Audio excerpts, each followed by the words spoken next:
What's up, guys? We are back. UFC 316, O'Malley versus Merab D 2. Full card breakdown, bets and bets. I'm your host. Bets and predictions. I'm your host, Picks by Pegasus. Here with Dre VK3 Picks and our special guest, Uncle Easy. Uncle Easy, thanks for coming back on the show, man. We appreciate it. Yeah, thanks for having me, fellas. This is a great card to talk about, man. Really fun pay-per-view card. Some debutantes on the card. A very interesting undercard on this one to talk about from a gambling perspective. So I'm looking forward to breaking it down with you guys. Yeah, a lot of big favorites. We're going to see a lot. What I'm kind of more interested in seeing who's going to break up all the parlays that all these people have. Yeah, it's going to be a parlay bust. So what do you think, Drav?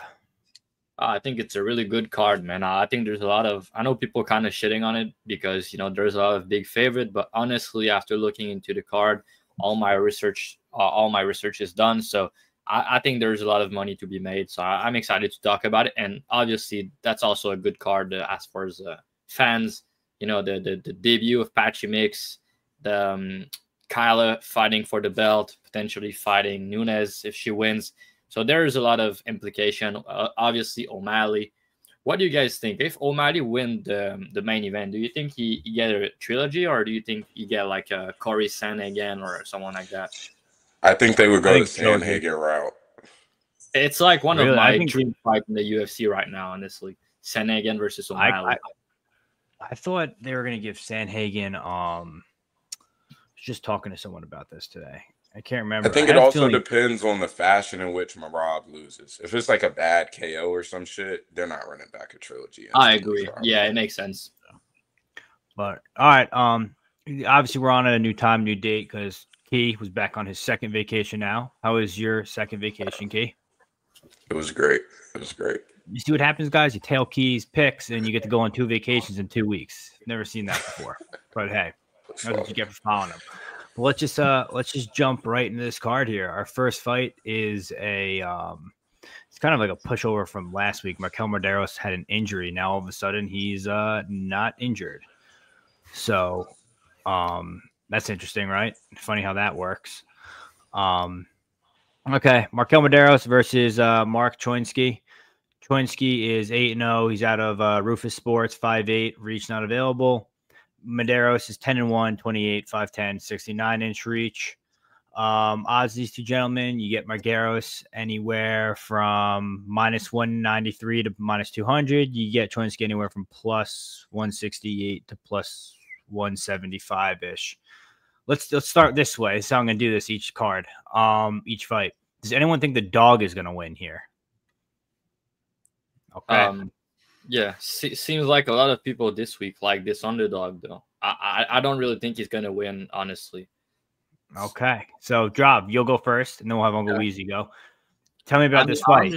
I do understand why he's a popular underdog. He's All-American wrestler, I think D3, if I'm not mistaken. And, the guy seems decent, but honestly, when I'm looking into his tapes, I'm not really seeing the wrestling. I don't think his top control is very good. These guys on regional that are not very good, able to get back up. So I think Mederos is going to be fine. And on the feet, to me, it's like he doesn't check leg kicks. And we know that Mederos, one of his best weapons is the leg kick. So I think he's going to be able to get that going early in the fight. And that could change a lot of things for Mark in that one. And, Mederos is not like the most skilled fighter in the world, but you know what he's good at. And he's a technical striker. He's just not a type of guy I really want to play as a big favorite, but I do think he should get it done. An angle that I think could be interesting, especially considering Mark's making his debut and, taking a step up in competition is on short notice. It's potentially the KO prop for Mederos around, I think, +375 on Bet Rivers I saw last night. I think it's decent because of the leg kicks I've mentioned. And, he has a couple KOs. He's not that good of a finisher, but I think he could finish this one potentially. Ubbers and Quinones both, I think, never been KO'd. So I'm just going to confirm that what I'm saying. But I do think they've never been KO'd. And, Quinones, he went 3 with Nasrat. He hit big shots. And same for Albert, never been KO'd. So I think it could be sharp to go the KO route for Mederos on this one. I think it's live, especially with the leg kicks. and it's a big price, plus 375 on Bet Rivers. So, but yeah, if they go the distance, it's probably going to be a 29-28, which I don't really want to lay the price on Mederos, especially because of the post on Instagram. Basically, he said that he was ill, he couldn't train, and need to pull out from the fight he had last week. And now he's back here. So that's really suspect to me. I don't want anything to do with this one. But if I had to take something, which is kind of big, is the KO on the Mederos side. I think he's going to win. I mean, that's this Uncle Dana being like, hey, we got a bigger fight for you, or a fight for you on a bigger card. You want to do that instead? And he said, yeah, sure. I mean, he pulled out. So why would they give him, a fight on the pay-per-view? It's kind of weird. Like, normally when you pull out from fights, and I think Weezy's going to talk about it because I'm pretty sure you said on Stat Diggers that it's not the first time you've done that. You've done that, right? All right. Tell us about that, Uncle Weezy. What's going on with that? Yeah, just like a little over a month ago or 2 months ago, Markel Mederos was slated to fight, I think it was maybe it was Evan Elder, and I forget, but he pulled out of the fight. So Elder lost the fight on fight week. And then a day or two after Elder didn't get a show check and was cutting weight on fight week, Mederos signs up to fight Austin Hubbard 2 weeks after he had just pulled out of that Elder fight. So Elder got stuck, didn't get a fight, and Mederos was fighting right away, right after that. So he pulled out of a fight that he didn't want, and he got an easier fight against Austin Hubbard. And I'm not sure if he won that fight, but the judges gave it to him. In addition to that, his UFC debut, he did not win that fight. Dude, I mean, Quinones was landing all the bigger shots in that fight. Mederos lost that fight. Even on Dana White's Contender Series, the dude that he beat, Isakov, which was a good win at the time, that dude hasn't even fought since. So I don't know what's going on with this Mederos, but just like this guy pulled out of the fight on Wednesday of last week. And then on Friday of last week, he's not good to fight on Saturday, but he's good to fight a nobody from Wisconsin who's in APFC. All of a sudden, he's like, yeah, I'm good to take this fight. So I don't trust this guy Mederos at all. I don't think he's going to be much of a finisher at this level, but this is a very easy fight. I mean, like, he's getting a guy that wasn't training to fight until a month from now. I think this dude's best win is like a 6-4 journeyman from the Midwest, and he's got to take the fight on less than a week's notice. So this guy Choinski has got to make a short notice weight cut. He's making his UFC debut here against a guy who's going to be taller than him, longer than him, a better striker than him, and a guy who's been training now, and he's making a quick turnaround of 2 months, 2 months and 3 days, Markel Mederos, since his last fight.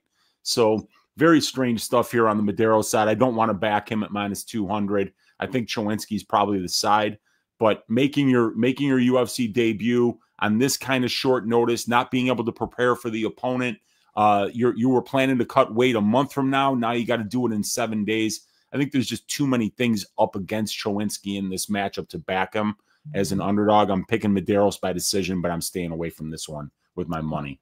Yeah, just I kind of agree with what Drav said too earlier. I went in the tapes earlier this week and just was watching. You can see Choinski doesn't even try and block leg kicks at all. Too hittable. You saw Simone. They said it was Ricky Simone's brother. I don't think it is. Drav was like looking for tattoos or some shit. I'm pretty sure it is. It was his brother. Yeah, so he fought his brother, and he was piecing him up in the boxing, especially later in the fight. If that guy's piecing you up, Mederos probably not going to have a problem piecing you up. So I think Mederos is the side, but I wouldn't be putting my hard-earned money on this one. What do you got, Key? Yeah, I mean, I've been grinding tape in airports and shit. This is one that I didn't get around to because I don't have a lot of interest pre-tape. Mederos is mid as fuck. I did back him in the Quinones fight, and I thought the Quinones won. Choinski seems to be mid on all accounts. I've watched him before. And was never impressed. The wrestling background speaks a lot, but I don't think that translates to MMA or the UFC here. So I think that Mederos gets out of this and weasels his way to a 3-0 UFC start. I mean, this is insane. Yeah. I mean, how do you want to do this with this new beta going out? How do we want to do comments? Like, I don't even know how to do this now. Yeah, I think round 3 decision is probably a pretty good bet if you can find that on FanDuel. Yeah, he did have. I did see Choinski had a fight booked already. Let's see, champ here. Honestly, Choinski be enough. Yeah, I disagree. Yeah, I agree with that. This isn't really a fight worth betting on. Under 2. I don't mind the under.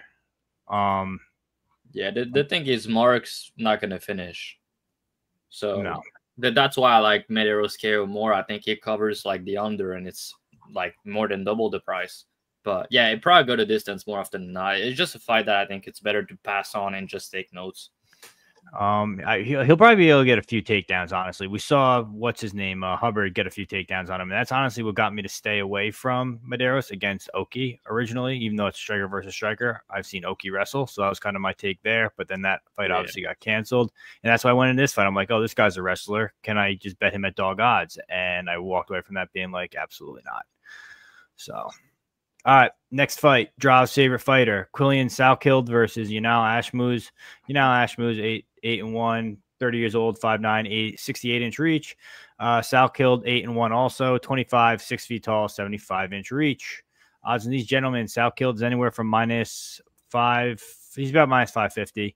Ashmouz anywhere from +400 to +415. Key, I'm gonna have you go first here, just because. Draw's going to talk about it for a while. Yeah, that's not okay, but you can go. Go ahead. Keith. I'm a Salkilld guy too. I think that this guy is.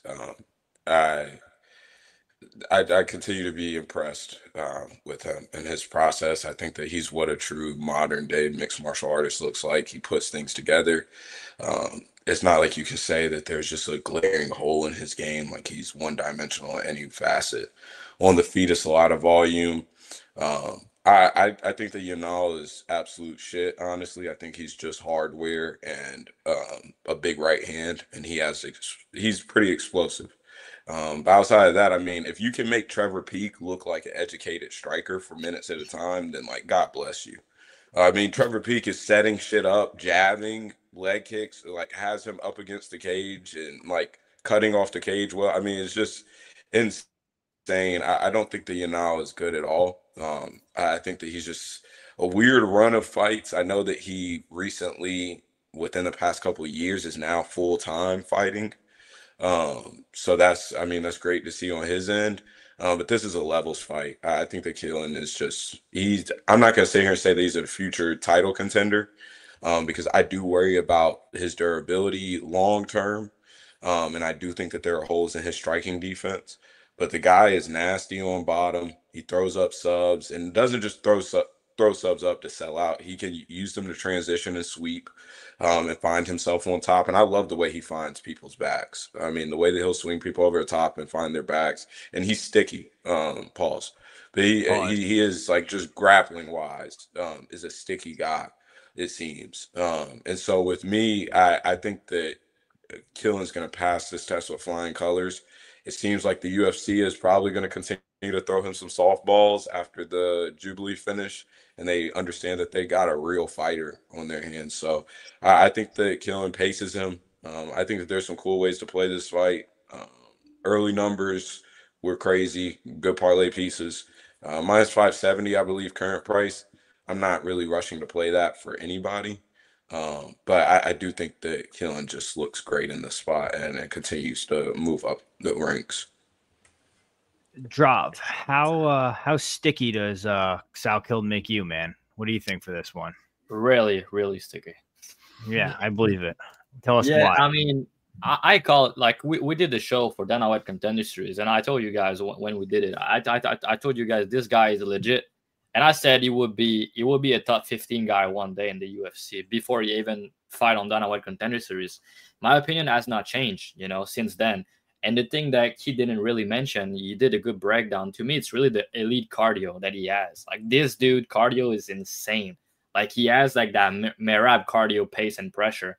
Like, he attempted like 20 takedowns on Dana White Contender Series, So the guy can go forever. He could go 5 rounds. This kid is really, really good. And to me, it's also his size for the division. He's massive for a lightweight, and he's also very young. So he's a guy that's going to be improving fight to fight. And to me, it's like you look into this fight and you tell me where Ashmouz is better. Like, Salkilld is just better everywhere, but he's also much bigger, and he has all the finishing upside as well. Like, if were to win, it's probably going to be like he catch him with a KO blow, but it's not. Like, it's very unlikely. He's not very good. It's just, he's all right, but he's going to beat low-level guys. He's live to bunk, but I don't even think his power is all that. And Salkilld, like you said, his defense is a little bit worried at time because he get hit. But with what I've seen, he also has a crazy chin, which is another thing that I think is very good. So elite cardio, elite pace, massive for the division, good durability, very, very good grappling, good top game, good ground and pound, good striking, good volume, decent power. So, yeah, the guy is the full package for me. He's going to be a top 15 guy. And if he loses to Ashmouz, it's going to be because I was wrong on the kid, and I don't think I am. So 25, sky's the limit. And, yeah, round 2, 3, I think he's going to finish him in round 2 or round 3, like Grimbut mentioned. I do lean the submission route. Ashmouz, if you watch, I think it's the CFFC fight. That guy just grapple fuck him. Basically, he gassed out, and he got him, but Salkilld is not going to slow down. He's going to still be there. And Yano is a tough guy. I'll give him that, especially on the feet. Like, he fought with one arm with Chris Duncan for 3 rounds. So the guy's not going to be easy to finish per se. Salkilld, more likely decision, but I do think at some point he's going to finish him late. And I do lean the sub rather than the KO. Sub 2-3, decent look. And, I put top 5 prospect after Dana Contender Series last year. And number 1 was Quinlan Salkilld. I said this kid's going to be a top 15 guy. Cody Adden, Malcolm Wallmaker was going to be fighting next week. Kevin Valleos, and Lunar Kavanaugh. That was my top 5. So far, so good. So let's keep the train rolling. Salkilld ITD probably. You need to write his name correctly first, Dixon, because that's a little bit insulting for him. All right. Yeah, I parlayed him. All the breakdowns for the same reason. I mean, I think I got earlier price on it from like last week. I think I parlayed him with Dustin Jacoby. But yeah, I think this is a clear setup spot for him. Uncle Weezy, what do you think? Yeah, I'll just go the other way here because I've got a quarter unit, 0.25 units on Ashmouz to win by decision at plus 1,100. It's a massive, massive number. And, I've seen from Quillen has been extremely impressive. But, against nobody's pretty much. So it's a step up. It's a little bit of a step up. This fight is scheduled, according to my over-under betting model, I see a minus 140 for fight goes. So the market's telling you that this fight's got about a 58% chance of seeing the scorecards, yet they're telling you that Ashmouz has got about 8% equity to win this fight by decision. So I feel like if this thing does go to decision, we're going to find out how good Quillen's wrestling is. Didn't like what I saw in the first round of the Don Marfan rematch, where he was taken down pretty easily and then held down for about 3.5 minutes. But he got a great reverse. And, dude, when this guy gets on top, he's very, very good. But Yanal's a guy who can do some position over submission wrestling. Saw it in the Dennis Hughes fight. Saw it in the Peak fight. He's got some power in his hands. He's fought Chris Duncan. He's fought Sam Patterson. He's fought in PFL. I think he's just fought the slightly better brand of competition. I think it's a step up for Quillen coming all the way from Perth to New Jersey. For this fight. So I think that there's a few things that could potentially go wrong, or we could maybe find some chinks in the armor, and the bookies are going to need one parlay buster. So if this thing does go to decision and Yanal can maybe get some top position, I think plus 1,100 for a quarter unit isn't a bad little sprinkle here mathematically and stylistically. Don't hate it. No, I think there's going to be a different parlay buster for the week, but we'll kind of get into that one. We kind of did comments already while we were doing that. Next fight, Jusang Yu versus Jeka Saragih. Jeka Saragih, 14-4, 30 years old, 5'8", 69-inch reach. Jusang Yu, 8-0, 31, 5'9". This is his UFC debut. Odds on these two gentlemen, you is anywhere from minus 550 to minus 650. Saragih is anywhere from plus 425 to plus 450. Uncle Weezy, I'm going to have you go first here. How are we getting a debutante at minus 600? How do you justify that? You don't. You just don't. And I mean, like, this guy's beating nobodies as well. You know, Zombie Fight Night in Korea is the promotion that he's coming from. And yeah, he's fought nobodies. But when you watch the tape on him, he looks like a good fighter. You know, like the striking looks technical. It looks like he mixes up his weapons well. He can mix in some wrestling. He's got a little bit of a grappling game, although most of his wins are either coming by decision or by knockout. And with Saragih, you got a guy that's genuinely dangerous. Genuinely dangerous. Like, his knockout prop is sitting at plus 900. And that's pretty crazy. Because this guy, when he's knocked people out, he's knocking them senseless. This isn't like the ref saved you. You know, this is you got knocked into the middle of fucking next week. And he's done it a couple of times. He's a big underdog. That Korean dude that he starched on Road to UFC, I don't think he's woken up yet. Poor Pawan Man. It sounded like he got his face broken in half by that spinning back fist in round number 3. And then poor Lucas Alexander was just trying to get back to his feet, and fucking Jeka punted his head into the cheap seats. So I feel like Jeka Saragih by KO at plus 800 for a quarter unit is worth a shot over a Korean debutante from a nothing promotion with a pretty ass strength of schedule as a professional. I mean, it's a long trip to make this debut. You know, you're doing it in Newark, New Jersey, you know, coming all the way from South Korea for that. So yeah, there's a lot of things that could go wrong when you're laying minus 625 on a debutante from a shitty regional scene. Yeah, I kind of tend to agree with you here. I was kind of looking to parlay Ju. I think he's pretty good here, honestly. I like him at the price currently. No, I think the earlier prices were better. I actually favor. I don't think the under is a bad look at all after watching it, just because Jeka Saragih, you know, he'll swing for the fences. He can be subbed, used pretty good on the ground. And Jeka swings for the fences. So, like, under seems fair to me, especially with the debutante. Kind of expecting a finish either way. Yeah, that's kind of my thoughts on it. If I got to pick a side, I'm going to pick you, but I think I like the under better from a betting standpoint. Drav, what do you think? Yeah, if I were to play the KO on Jeka, I would just go KO1 personally, just because the KO1 is like plus, 1,800. And if he gets a knockout here, it's going to be early, more than likely, because, you know, he doesn't have good cardio. And you clearly is going to be better as the fight extends. So I think Jeka KO1 is not a bad way to play him. But I do think this you guy is pretty good. You remind me of Mauricio Ruffi, the way he strike and the way he fight. In and out, hands down, cocky a little bit. But he seems pretty good to me. They were calling him Korean Conor McGregor is what I was seeing on tape. Yeah, right? I mean, I could see it with the stance, but to me, it reminds me of Rafi a little bit. But I do think this kid's pretty good. Good striking.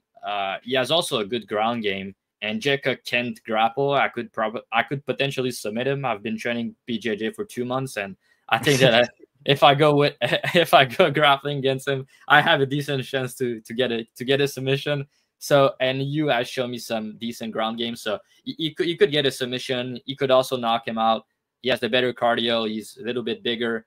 I mean, not a little bit. He's very, like, he's big for the division. He looks to be on, hitting some good vitamins where he's training at. He's Korean Zombie guy. He seems to be training with him. With what I've seen, did a little bit sparring with Max Holloway, which was fun to watch. And to me, this kid's pretty complete. But it's his UFC debut. It's a step up in competition, but who has Jeka really beat, right? Jeka lost to Wilson, to Jubilee. So yeah, I don't know. I think Hugh is better than these guys. I would pick you to beat Wilson or to beat Jubilee, you know. So I think if he avoided KO1, he's going to win this fight. The only worry I have with him is that he's a little bit hittable and a little bit cocky. And, you know, Jeka, the thing he has is he has big power. So he's live to bunk early. KO1 is not a bad look. Under is not a bad look. But I think he was going to get him, probably finish him round 2. It's my prediction. Key, what are you thinking here, man? Yeah, I think you finds the finish. I parlayed him at early numbers. I would not be parlaying him at minus 600. Um, I I don't think that he's like great. Um, and at the end of the day, he's a 31-year-old guy who probably is either at his ceiling or very close to it. So it's not like I see a bunch of upside for him long term. But I will say it's very he's fun to watch. And we'll look back years from now. I know Connor's a fucking cokehead and loser now, and that we all have turned on him. But like the influence that Connor has on MMA, like everybody, so many guys want to strike like him. The Connor influence is just so obvious whenever you watch some of these guys strike. Um, and you is very much one of those guys. He's fun. I wish he filled space with more volume and jabs. Because I do think that he is very precise whenever he sits down on his punches. But I just wish he would add on to stuff. And I'm just not the biggest fan. Even Ruffy, I still have my questions with Ruffy because he's a guy that is, again, very much moment based and looking for the shot. Um, yeah, but I really think here, I think that you gets it done. Jeka is probably pound for pound one of the worst to ever do it in the UFC. Lucas Alexander Bonk was hilarious. I do love the KO at plus 800, I believe Uncle Weezy said. That is an insane number for what I think is pretty much his clearest path to Only victory path. here. The Yeah, only like path. yeah, it is. And so I think that that is just a crazy number. And if you're not on the U side already, I believe that that's a shot to probably throw a quarter unit on or so. So outside of that, I don't love this fight. I think this is a huge showcase spot. I think that he can win with minutes on top in the grappling, and I think that he can win on the feet. So it was an easy parlay piece at minus 600. I'm not inclined to do so anymore. But I think that he wins this and ends up. Hopefully, it's an exciting fashion, and maybe the U fade can build, and we can flip this one day and be fading him. Exactly. What do you think, Weezy? You think Jeka has third round KO equity or only 1 and 2? No, I think he can get a knockout in any round because the guy doesn't have any technical abilities. He just swings for the fences every single time that he throws. So it doesn't matter whether it's round 1 or round 3. If the guy's still alive, he's got bricks for hands. He sucks at everything else. But man, do not get hit by this guy. No, I agree. Next fight, Ariane Lipski or Ariane De Silva versus what are they saying? Wang Tong is what they're calling. Everyone's calling her this week because it's the proper way to say it or something like that. Look at me go, Key. You see this? Wang Tong 7-1, 33. Recently, quote unquote, fraud checked. Ariane De Silva or Lipski 17-10, 31, 5-6. Odds in these two ladies, we have Lipski anywhere from plus 400 to plus 425. We got Wang anywhere from minus 600 to minus 550. Key, mid-level girls fight. I mean, Wang's got to be the side here out of physicality, right? Well, I bite back at that mid-level girls fight. I think any fight that Wang is in, it's a high-level fight instantly. I think that she's the goods. I notably had max bets and all sorts of props on her in her debut. I think that she is. I mean, throw her in the mix at right now. I think that she swims. I think that she is really that good, and to see her pick up MMA so well. Is just a sight to see. I mean, this woman has not been taken down. The Bruno Brazil spot was hilarious because all of a sudden people started making dog shots for Bruno Brazil. I parlayed Wang there, and I think that this is a fight where she passes again with flying colors. I don't think, to my knowledge, she's never been taken down in her whole entire career. I don't expect Lipski to be able to do so. Wang's has amazing hips. And on the feet, she is as educated as they come. She sets stuff up well. She finds her shots. She can press in and box in range. She can kickbox at range.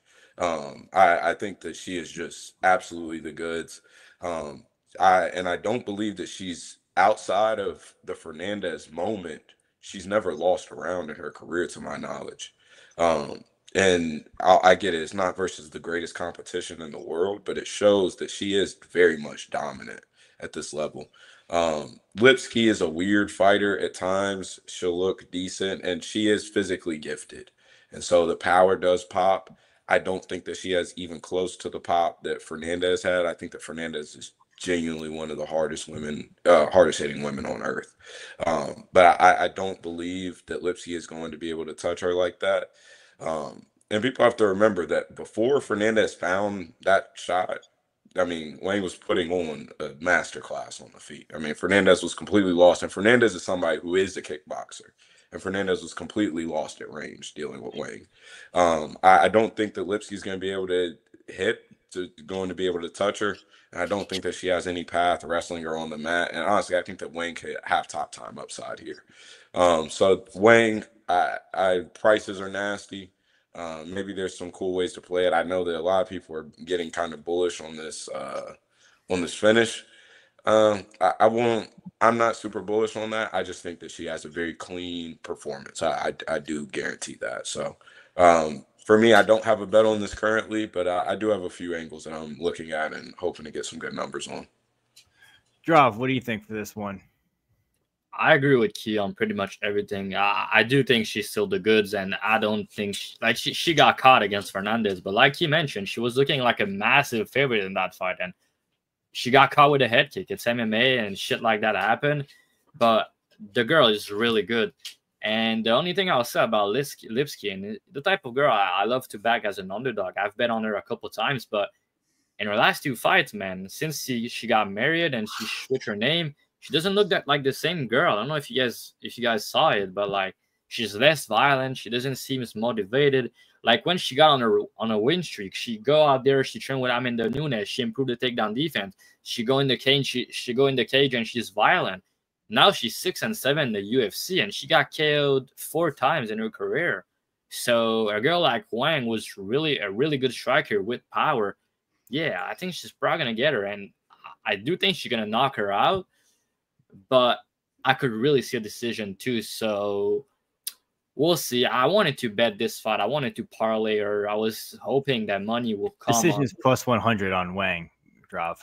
It's plus 130 on the Bet Online. Actually, I have it right there. But it's really hard for me to say if it's going to be KO or decision. Both are very possible. So for the difference, I will go KO. It's plus 230 on Bet Rivers. Yeah, plus 230. I think it's pretty good. But yeah, decision also I could see. So that's annoying to me because I don't want to play minus 550. So yeah, I might just pass. I kind of know the angle Key has in mind. I think it's a sharp one, but he clearly doesn't want to say it. So he's probably waiting for a commercial to open. But yeah. You don't want to give us you don't want to give the people, the fans watching, you don't want to give them some free insight, Key? Come on. Because I get free insight all the time. Good. You got to be feeling good coming off vacation. Why don't you enlighten us? What do you got up your sleeve? I get free insight all the time. The Dub Club guys deserve this. So I'll wait. I'll have more stuff later on in this card. Guys, when he posts it, I'll post it. Don't worry. I'll get it for you guys. He's always doing that anyway. So I'll get it for you guys. Don't worry. I'm a man of the people. Uncle Weezy, what are you thinking for this one? I mean, I think Wang's a pretty safe parlay spot, to be honest, even at this price. I think it's pretty fair. Oh, man, poor Key. He can't even keep a pick close to his vest on this show, man. I mean, and I wish we heard it because, like, I got nothing for you guys on this one. I mean, like, minus 550 on a Chinese kickboxer. Nah. And then Ariane. Whoa. Yeah, I mean, it's just, yeah. I said it. The words Chinese kickboxer, I mean, they strike fear into the heart of nobody. So, I'm not really sold on Cong yet, but at the same time, I'm not exactly sure where Ariane's going to be at her best is at distance striking range. And I'm not entirely sure if she's on Cong's level. So I think Cong probably wins. My pick is Cong by decision. It was sitting around plus 150 earlier in the week, but yeah, I'm staying away from this one. Minus 550 on a women's favorite is not something I'm going to get in the habit of laying. And I have to feel like there's a pretty clear path to victory if I'm going to be betting an underdog, and I don't really see one here for De Silva, so it's a pass for me. I'll also say, where are we getting Tong from? Where is the T coming from in Kong Wang? It's just, you know, those, I mean, like Mandarin is a very difficult and tricky language. And a lot of those, you know, letters that when you see them in English, they don't mean what they mean in English, you know, like a Q means like chi, you know, it's weird. So yeah, I guess it's Peg finds out in real time what Mandarin Chinese is. It's fucking hilarious. It's unbelievable. And we should be thankful that it's 4 letters and 4 letters. It makes it easy, man. Like instead of some of these guys that got the longer names, you know, it gets a little tricky sometimes. All right, we're going to Chinese kickboxer. What is the spread on her? -3.5. I actually don't mind that at all. Think longer props. Think longer props. If anybody is talking. He's a doctorate in 4 languages. Does he now? All right, next fight. The Hood gonna love it. Khaos Williams versus Andreas Gustafsson, we'll call it. Gustafsson's this is his 2nd fight now that he's gotten booked on. He was supposed to fight last week. Now he's fighting here. He's fighting Khaos Williams. Khaos Williams, 15-4, coming off a quick sub on Bonfim. Andreas Gustafsson, 11-2, 34, UFC debut. Not big on the guy at all. Too hittable.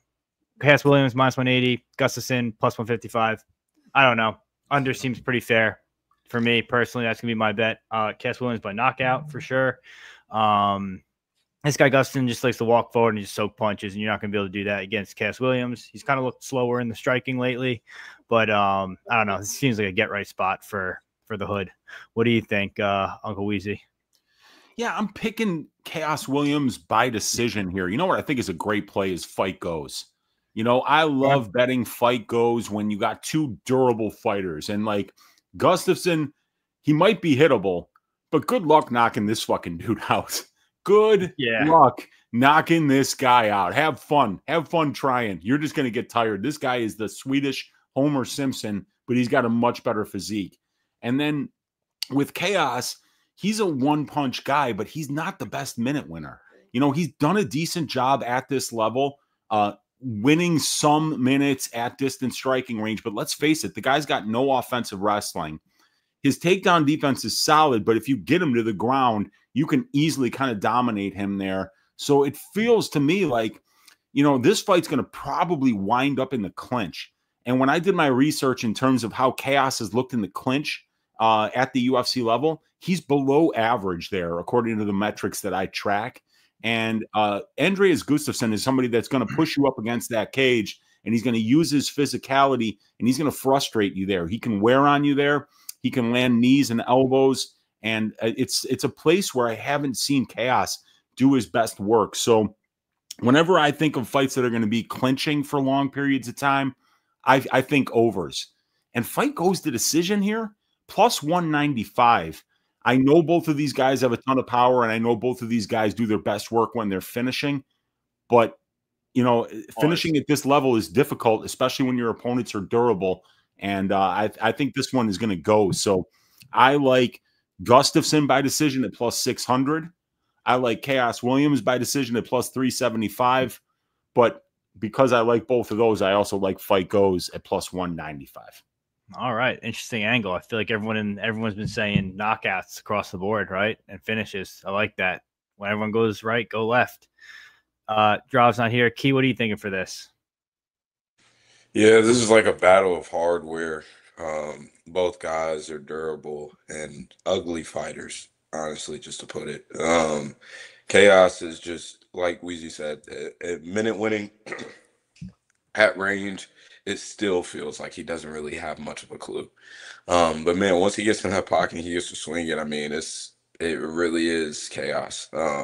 Gustafsson up against the clinch, up against the cage. I mean, just nasty. Just a guy who fights like he's in prison. He most likely, I mean, it feels very Williams has been to prison, so he's familiar with that. You know. Yes. So this feels very organized crime-ish. So for me, I think that Gustafsson is I don't want to say, because this is a guy that shouldn't win fights at the UFC level. Like it feels like it goes against everything in my body to like say that he's a decent Steroids and shot at these autism, man. odds. Steroids and autism. You know what I think when I see him fight? He's the opposite of the type of fighter you like to bet on. Yes, he is what I hate in this sport. Like, but like he just makes the shit work. And so, but I have to say at these odds, plus 155, if I have to pick a side, it's Gustafsson. I will lean Khaos pick wise, the more proven guy at this level, younger still. But Gustafsson is a dog. So this is going to be a fun fight. I'm glad that this ended up getting made and put on this card. This will be a fun and funny ass fight. Drav, what are you thinking, man? It's a fight I don't have a strong read on personally. I could see Khaos knocking him out and making it look easy, or I could see like a war going the distance, a lot of clinching, because Gustafsson is good in the clinch and he could win minutes there. But like you guys said, he's very hittable, but he seems very durable. But again, Khaos hit like a truck, so that's going to be interesting. But Khaos is really, he has a very, very good chin. So, but he just got put out a couple months ago. But he got subbed in that. He got put out cold by the submission. That's what I. But that's not going to mess with your chin. That's fine. That's all good fun. It happens in jiu-jitsu but all the time. What I'm saying is he was out cold 3 months ago, and now like he's coming back. It's not a plus. Let me tell you that. And also my other point was that is normally the guy doesn't fight often. He fight like once a year, right? So now he got put out cold by a submission, and he's coming back 3 months after. So it's a little bit weird for me. And this fight is just, it could be a lot of different outcome. I'll lean to gun to my head, I think Khaos should knock him out. But would I be surprised if they go the distance? I mean, not at all, because both guys are very durable. GDD is actually pretty sharp. It's like plus 195. Khaos decision 275, and Gus decision plus 600. Yeah, that's a big price. Yeah. I mean, I don't think it's hard to see it going to decision when like Khaos Williams look like nasty Nate in the pen, that comes up to you and it's like, give me your fruit cocktail, and I get it. You gotta try to tell him, no, I need this for my vitamins, but he's gonna kick your ass if you don't give him your fruit cocktail. Yeah, it could be like the Bedoya fight a little bit. Like Bedoya is hittable, but he's durable. But I don't know. It's a fight I don't have a good read on. I think Khaos gonna win, but I'm not sure decision or KO. And if you look the price for his decision, it's not good enough. So I would rather bet GTD or just Khaos KO. I don't think Gustafsson's gonna finish him though. I kind of think Drav does look like Andreas a little bit. I mean, he's shredded as shit, so I don't look like him, but Drav would have to take so many steroids because Gustafsson's head's like twice the size of Dravi's head. Yeah, right. Gustafsson. I could see decision and goal decisions plus 600. It's a big price, man. Like, I think if he wins, it's a decision, right? So everyone say congrats to Key. He got his master's degree in women's MMA. All right. Thanks. We got that taken care of. Guys, I have a doctorate in that. Appreciate appreciate the comment. Like, comment, subscribe. We do this every week for free. Join us. You're bound to make money. Most profitable podcast in the space. Proof. Thank you, my man. Yeah, we appreciate it.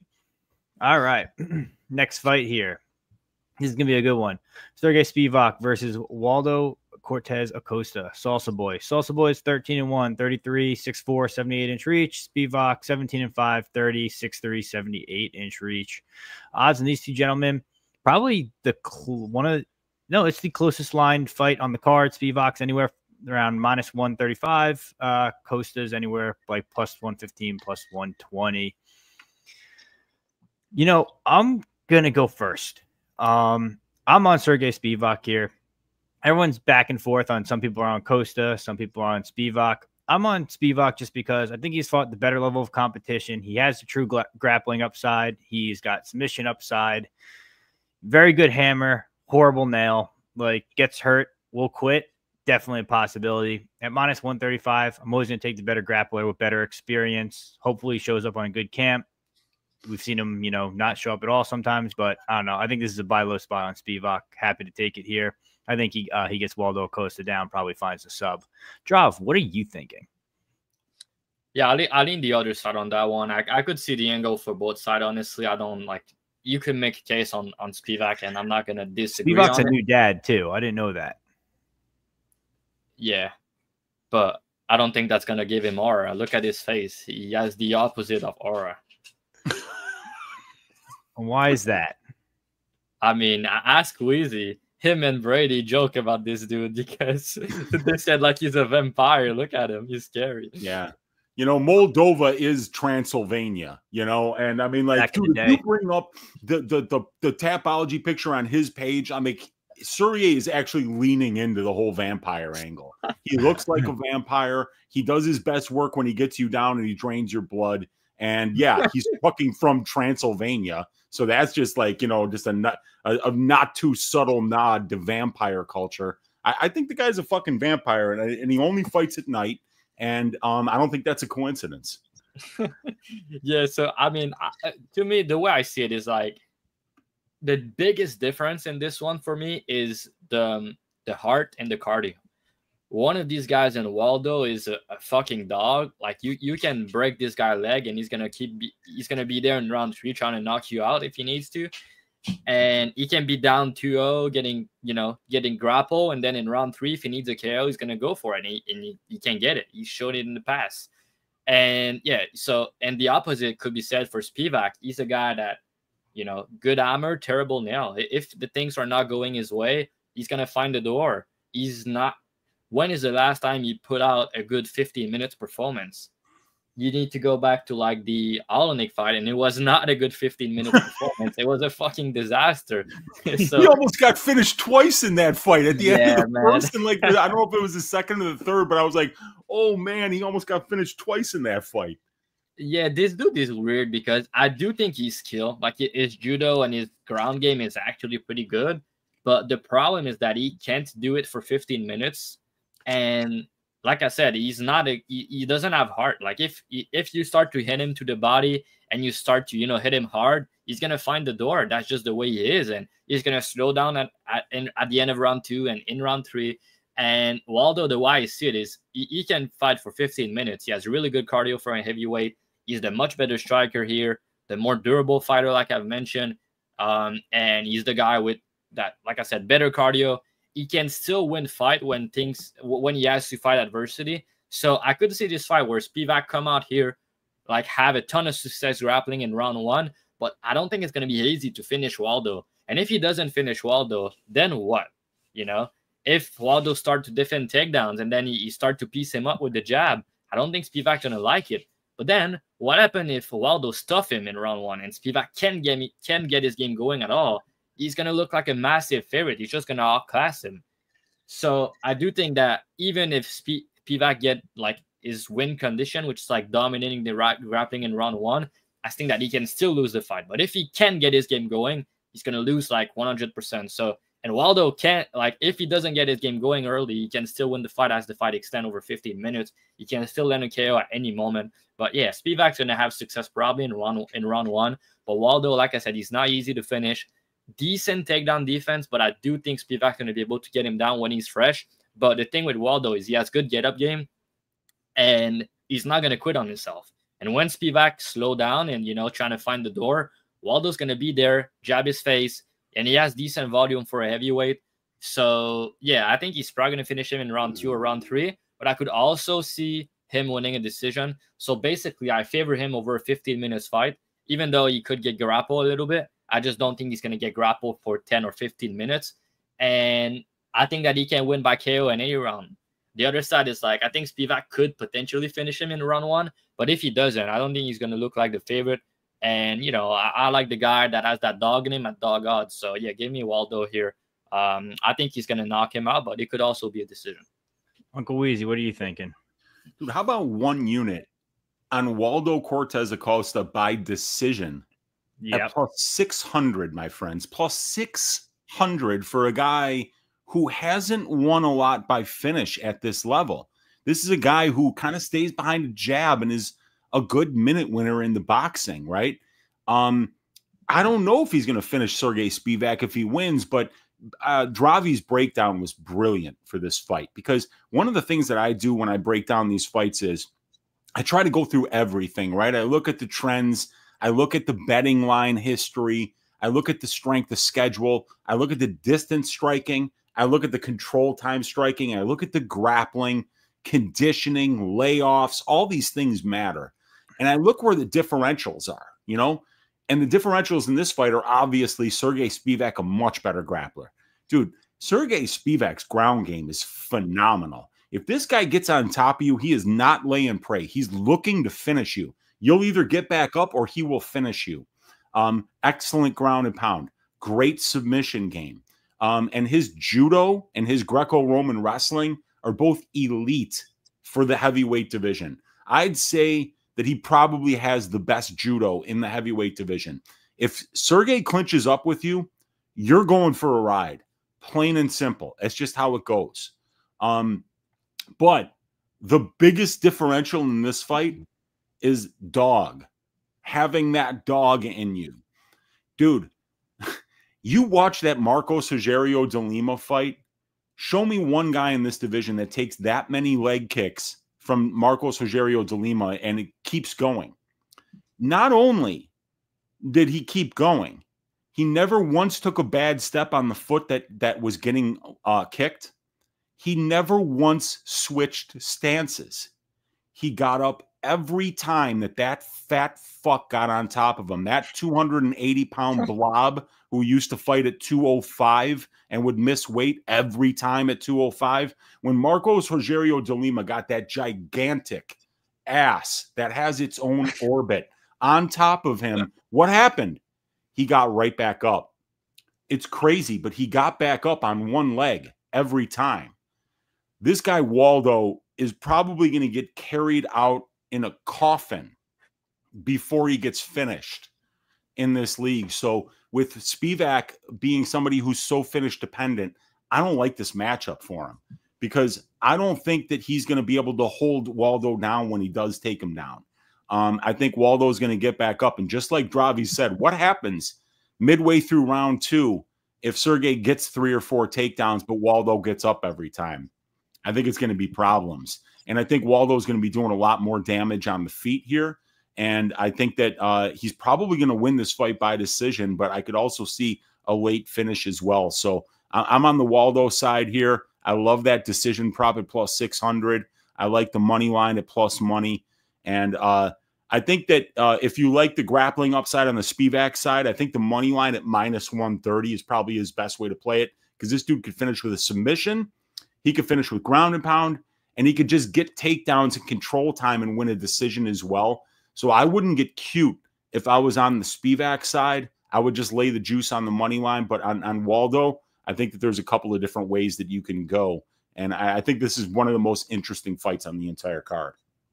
Yeah, and the leg kicks you mentioned about De Lima also, Spivak doesn't have that. And that's something Waldo always struggled with. So he's going to have his way in the boxing here. And like you said, Spivak, he's really good on the ground, but the reason he has to get takedowns over and over again is because his top control is not great. Yeah. So, yeah. But it's a good fight, though. I'm excited for it. Me too. All right. Key, did you go? No, Key's up. Yeah. I don't know if it's the bias because I was just in the DR or what, but I mean, I can't help but think that Acosta is going to look pretty decent. I would have never guessed that Waldo ends up being 6-1 in his UFC run. But here he is. And I mean, you can't say too many bad things about him. And Spivak is just an ultimate flake. I still am sick as fuck over the fucking armbar he got from bottom against Ribiero, because that is just fucking bullshit. Like I want that ram back. Like that just pisses me off like so bad. So yeah, so fuck that. But book the trilogy that, I mean, now. Main event. What'd you say? Book the trilogy now. Main event. Yes. That's the trilogy everybody's been waiting for in this division, man. It's Spivak to Burrow. We got to fucking settle it. See, everybody's talking John Jones, Tom Aspinall. We need Tabor versus Spivak 3. Like, that really gets the heavyweight division moving. But in all seriousness, I really do think that Spivak is just like, as soon as he doesn't get his way, he's out. He's there. There's no use in being in there once you show that you're not just gonna give in.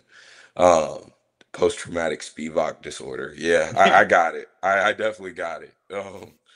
But yeah, I think that here Waldo's jabs add up in round 2, round 3. I really like the plus 600 decision is a really good find by Weezy.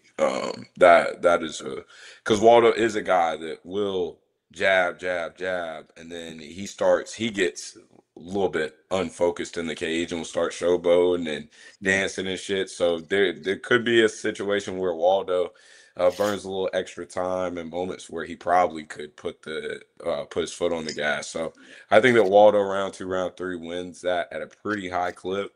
And so I have to say that, I mean, the dog shot, this isn't a fight that I'm overly excited to get into, but I do have to say that this is Waldo's probably a good dog shot here.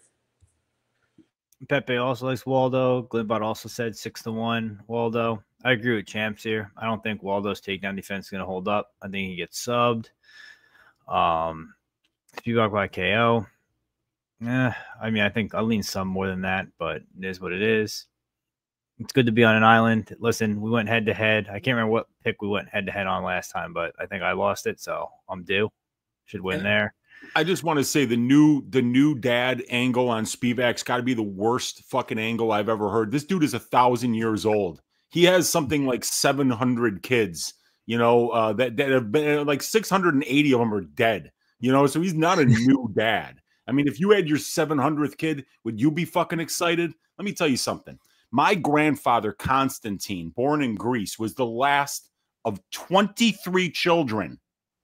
23 children from the same mother, okay?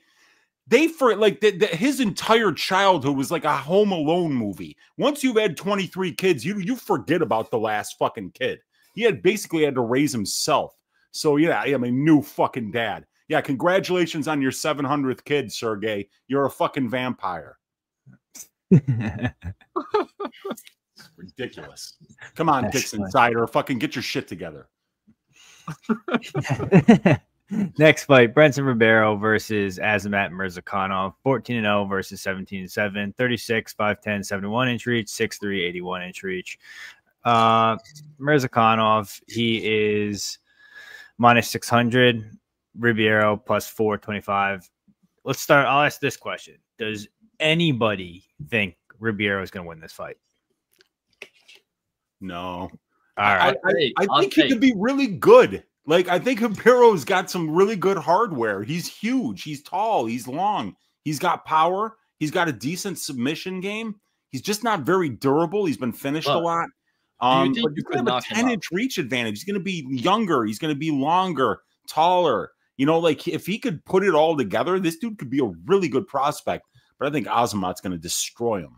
Yeah, I think so too. Glass Chin's not going to stand up against Murzakanov. I think he knocks him out in round 2. He's also this. I have Salkilld, Murzakanov, and then Jacoby from last week in a parlay. It's like plus 150. So just need these two big favorites to win, and we're cashing a parlay. Drav, I mean, do we got to really talk about this fight? Does anyone have any hot takes outside of him knocking Ribiero out in 1 or 2? I kind of think he could potentially knock out Ribiero if they fight tomorrow. I don't think he has a good chin, dude. And you know, his wins are not aging well. Look at his wins. What is his win and what is his losses? The last 3-4 fights. Tell me, please. Just name the names, right? DR, my boy. I remember. I think. Oh yeah, you play him at like minus 300. I remember. Yeah, that was in the BTL parlay. Cal Machado split. Got Sulov sucks. Zhang. So that's a good loss, right? But outside of that, I mean, a win over Bruno Lopez is not telling me much. A loss against the fraud that got caught, and then his last 2 wins doesn't tell me much either. But Peg Mush, the other guy he fought the last one, that's why he potentially lost. The guy that, you know, keep touching his eye every fight. But yeah, I mean, he's gonna knock him out. To me, the difference is also in the speed, bro. Ribiero, sometimes he wins fight because of his speed. But Azamat is fucking fast, man. I mean, the guy's striking is really good, but he's so fast. So he hit hard, and he's going to be too fast for him. But yeah, there's going to be a decent-sized difference for Ribiero. But personally, it's just a level fight for me. I do think that Azamat is just way, way better. And I don't think Ribiero is going to be able to take his shot. And I think Azamat is going to be way faster. And that's just not going to end well. Azamat's like a top 10 guy. And Ribiero is barely UFC caliber. So could he bonk him early? I guess that's possible. But to me, it's like... Dude, Dravi's a racist? That's what I said too. Yeah, man. Canadian and French guy's the racist. It's disgusting, really. You hate to see it. I don't even like French people, to be honest with you. I think they stink. So who knows? Maybe they're talking about me. Yeah, the last time you bet against them, it didn't end well, all right? But when you bet on them, they end up losing. So that's all your fault. Yeah, that is true. That is true. Well, we know why Manon lost the key, right? We know why she lost. That's only because Peg bet her. I mean, hey, I think she won that fight, but that's neither here nor there.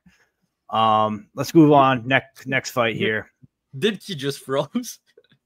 Joshua Van. All right, we're moving on. Can y'all hear me? Now we can hear you. He just froze for a minute. Did my shit freeze? No, you're good, dude. You're good. You're good. What do you got? You got anything to say? No, I ain't got nothing to say. I'm chilling. Okay. Bruno Silva, Josh Van, 13-2, 23, 5'5", 65-inch reach. Bruno Silva, 14-6. You guys, 5'4". Huge favorite here, Josh Van. He's second biggest on the card. Josh Van's minus 700. Silva plus 500. I mean, we've seen Josh Van hurt time and time again. Bruno Silva's got knockout power, like we saw against Gibson, or not Gibson. Durden. Cody Durden. I mean, I think Josh Van cooks Bruno Silva. Anyone think Bruno Silva has a shot here? I mean, he has a shot to knock him out. He has more of a chance than the other guys you asked earlier. The thing I'll give Silva is he hit very hard for a flyweight, and Van is like the way he fights. He's putting himself in danger, and he's getting hurt in some of these fights. The time that he lost, he got KO with like an uppercut against Johnson, who's not known for his power. And we know that Silva has a good uppercut, as shown in the Durden fight. So he could catch him. But if he doesn't knock him out, I don't think he's going to win this fight, though. I think he probably needs a knockout. And I also think that he's going to give Van the fight that he won, which is chaos and, a lot of exchange. It's like one of my favorite fights on the entire card. I'm a big fan of Joshua Van. He made me a ton of money in the UFC so far. And I'm not betting him at minus 700. Don't get me wrong. But I do think that somebody's probably going to get served here. They're going to go to war. It's going to be a very fun fight. It's like if Silva win it, it's probably going to be catching Van, getting a knockout. But also, I think that Van is going to cook him late like he usually does. But the difference compared to like Silva last couple opponents is like if you look at it, he doesn't really go late in fights. Like most of his fights end under 2.5 rounds. His last 5 fights. And Van in round 2 and 3 is just a motherfucker, bro. Especially, like, I know it's round 3, he goes crazy, but I've noticed that in round 2, he kind of go crazy even more. Like the Chairez fight round 2, even the Durden fight round 2, that's where, like, he go crazy. And the body work that he's going to put on Silva, I don't think he's going to like it. I think Silva slowed down a little bit in round 3. And Van at the end of round 2 or in round 3 is probably going to be able to get a TKO here. Silva has been hurt a couple of times. Like, I think he has a good chin. But, he got hurt against Cody Durden. He was getting pieced up against Cody Durden, which is not a good look. And here going into this fight, like, I think Joshua Van is the much better boxer. He's going to double him or triple him on volume. He's going to go to the body. He's going to pressure him. And as the fight extends, I just don't think Silva's going to be able to keep up with him. I think the pressure is going to be too much. I also don't think Silva's going to be able to take him down, which he might try, but because he's not going to be able to, I mean, I don't predict him to be able to, they're going to go to war on the feet. And because of that, I think somebody's going to get served. There's going to be a lot of strikes thrown in this one. And I think either Silva KO, which is his bet, I think it's like 11-1 on the Silva KO. If you like that side, I think it's also a good bet. But to me, there's a lot of different ways you can play it. But I think Van's going to get him probably late. And like I said, one of the banger on the card. I really look forward to this one. But also, Bruno Silva is 35, coming back after a beating against Manel Cap. That's, I mean, to me, the career trajectory on both guys is insane. Like, Van is only 23, and he could be a future champion. This kid is really good. He's a 5-round fighter as well. I can't wait to see him for 5 rounds. Uncle Weezy, what do you think? Fight doesn't go different distance, -105. What do you think of that bet? I bet the fight doesn't go to decision at +130 where it opened. I love violence in this fight, you know, because the pace that Josh Van pushes is really difficult for a young man to handle. But Bruno Silva's old, you know. It says 35 on the birth certificate. I ain't trusting it. I think he might be a little bit older than that. But this guy's pace is absolutely bonkers. You know, he's attempting like 20 distance strikes per minute. He works the body. He throws with a ton of, you know, he's constantly pressuring, and that is exhausting on your opponent, having to constantly move forward or move backward and defend.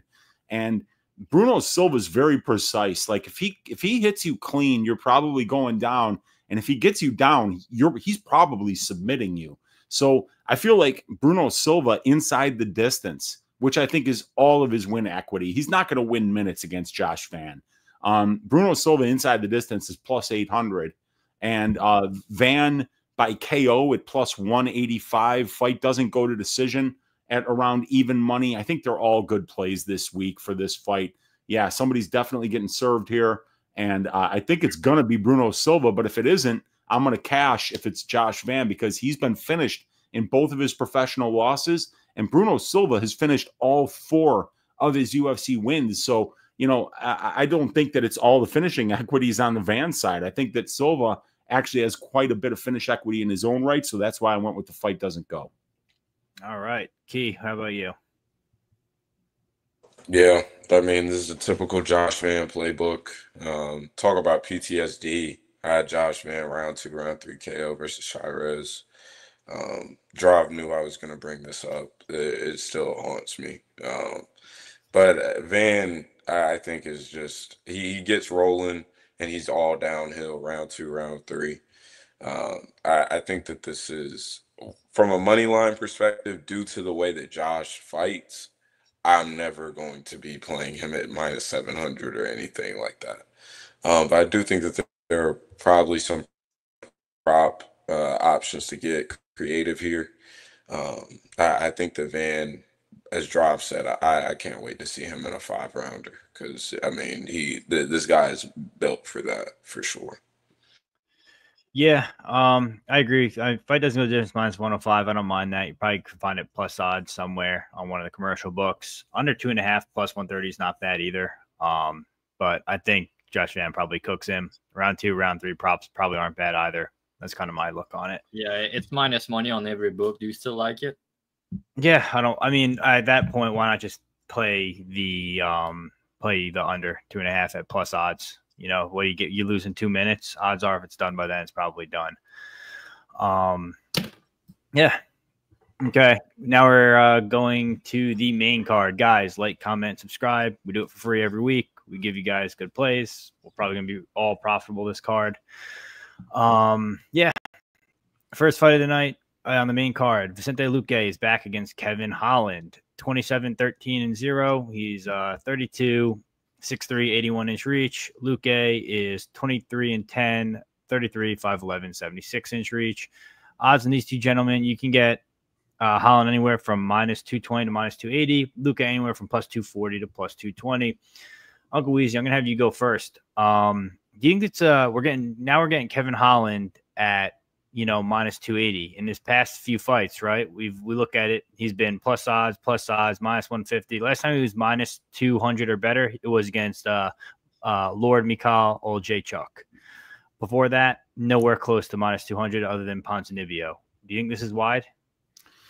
Yeah, I think it's a little bit wide, but with what we've seen from Luque, that's why it's happening. You know, career trajectory is such a big part of capping. And when you've got a fighter that's either really on their way up or another fighter that's really on their way down, you can see really crazy odds. Like, for instance, just the Josh Van fight that we just talked about. You got a 23-year-old fighting a 35-year-old. The 23-year-old's on a big winning streak. The 35-year-old's on a losing streak. Of course, the 23-year-old's going to be minus 700. And the thing about Luque is that before the Jeff Neal fight, this was a guy who voluntarily put himself into wars. He trusted his durability. He trusted his power. He wasn't afraid to get hit. And he would fight with a style that was very fan-friendly, but not the best for minute winner. You know, like he's not a defensively sound fighter. He's not a fantastic wrestler that's going to grind you out and win minutes on the ground before the brain bleed I'm talking about. So I just think that when you can no longer trust Vicente Luque's durability or heart, which both have been tested lately, I think that he's not a fighter that you really want to back. But there are some things that he does very well, and you're talking about a guy in Kevin Holland who pulls stunts regularly. You know, this guy, he sometimes just doesn't show up. But the one thing that you do know is if Kevin Holland's fighting at 170 pounds, that's when you're going to see the best version of Kevin Holland. So I see why he's the favorite. He absolutely should be the favorite in this fight because Vicente Luque flat out quit in the Buckley fight. He admitted after the Dos Anjos fight that he was afraid to get hit by Dos Anjos, you know, who's a lightweight who doesn't really knock people out. Luque was afraid to get hit by that guy. Luque was afraid to get hit by nobody prior to the Jeff Neal fight. So I think that there's a lot of questions about Vicente Luque, not necessarily the durability, but the heart, the willingness to be the fighter that we all know him to be, which is somebody that wants wars. So what I see happening in this fight is Vicente Luque continuing to like curate the second half of his career, which is going to be somebody that's going to be looking to take a lot less damage. I think he's going to be shooting takedowns here. I think he's going to be looking to grapple, and I think he's going to be looking to kind of just cinch up a Darce choke in a transition or a scramble somewhere. So I played Vicente Luque by submission at plus 850. I think it's his best win condition here, and that way I don't have to lay juice on Kevin Holland, which is absolutely terrifying. That's fair. Key, what are you thinking, man? We're gonna ride our boy Kevin Holland, right? We got to go back to the well here, right? Yeah, I think he gets it done, but this is like, this feels like it's so baked, and like I just can't get into Kevin Holland minus 280. Anybody who got early numbers at minus 160, I believe Peg got, that's sharp. Like, I think that those are really solid numbers. I wish I would have dove into the fight and caught those. But minus 280, I can't get around to. For me, Holland probably gets it done, but it's Kevin Holland. And I just don't know what to think about his career. I'm not sure what to feel like. And Luque, the Buckley fight was obviously a bad look. Yeah, but the guy still has tools, still has good traits. So you got to be fair. Eventually it seems like Holland is going to put him down. At some point, it kind of feels like that's just what's going to happen. But for me, I have no bet on this fight right now. Hopefully, I think that there's going to be some cool angles potentially to play. But I'll be trying to see what some of these DFS apps drop for it. Yeah, I'm on Kevin Holland minus 160, like he said. I just think Luque's kind of done at this rate. Not really much more to say other than that. Kevin Holland's my boy. Love backing him in these spots. I think this is probably a knockout waiting to happen for him. What do you think, Drav? Yeah, I mean, I also agree. I think Holland should get it done. Yes, the durability and the hard concern on Luque are there, but Luque has never been a guy that, out there outstriking people and winning fight when he's not finishing, dude. He's a really good finisher, but who's really finishing Kevin Holland if you're not, grappling him and finishing him on the ground? And Luque, he's a Darce choke guy, and he's really good at it, but it's more club and sub, and when people are shooting on him, the thing with that is Kevin Holland is not going to shoot takedowns here. And if Luque is trying to shoot, I don't think he's that good on top to achieve his submission. So now you got to rely on him to maybe cracking Holland or maybe knocking him out, which is, again, possible, but unlikely. And then on the other side, I mean, Holland is also much bigger, taller, longer in the striking. So I think Holland's going to throw more. I think he's going to land big shots. And I mean, I don't blame Luque. If my brain had, you know, bleeding and shit like that, I will be scared as well to get hit pretty hard. I mean, the guy has, I think he has kids and he has a family and he has a life after fighting. So I'm not really sure he should be in the cage, man. I'm not sure about that, but you know, that's why he was an underdog against Gorimbo in his last fight. People made a lot of money on that. But now he's a dog. But against Kevin Holland, who's much, much more dangerous than Gorimbo, bigger than him, and he's also a bit younger and he's more durable. So, yeah, I think Holland's going to get it done. I do agree that the money line is a little bit nasty, but I think he should probably get it, maybe by KO, or I could also see a decision. All right. I mean, let's not forget Kevin Holland at 170. He almost beat GDM. The fight was really close. Yeah. Yes, it was. All right. I think that was everyone here. Next fight is, you know. You didn't get the comments. A couple comments on that one. All right, let's see the comments. Holland wins after getting leg kicked for 3 minutes. It's also possible. So, yeah, I think it's funny because I thought about that myself, but it could happen, but that's why it's tricky to play the KO and Kevin Holland fight, because he also has a really good Dars.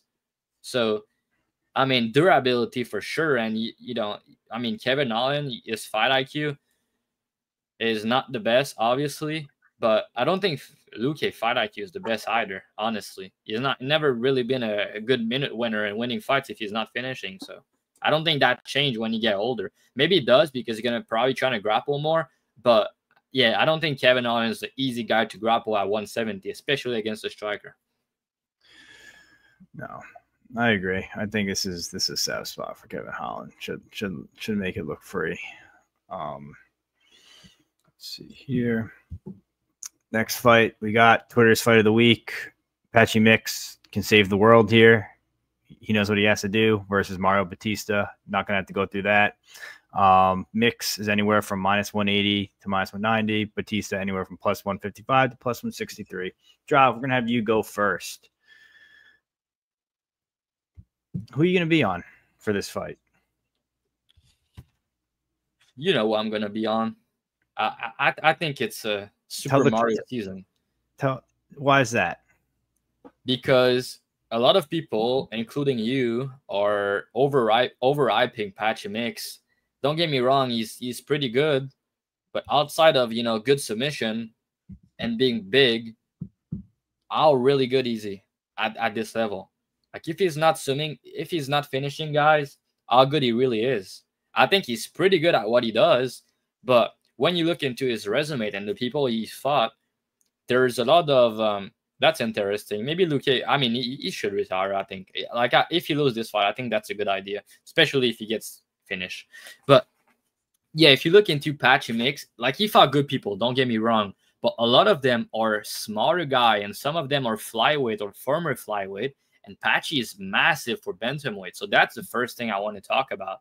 The other thing is, he didn't win his last fight against Magomedov. It was kind of a robbery. And the thing also with Patchy is, on the feet, his striking is okay, but he's not going to win, like, striking fights. He doesn't throw enough volume. And he got hurt in his last fight as well. And the thing also is he can slow down in round 3, you know. And the way I look into this fight is Mario is elite cardio. He's the better striker. He's going to do more. He's going to throw more volume. He's going to do more damage, right? And Mario I think he's a black belt. He's training at MMA Lab. And I think his grappling is actually pretty good. But could he get taken down here? I do think he could. But the thing with me, the thing with me that, like, made me really, really like this spot is I think Mario get-up game is elite. Like, I really do believe that. The way he scramble and the way he get back up and avoid danger is elite.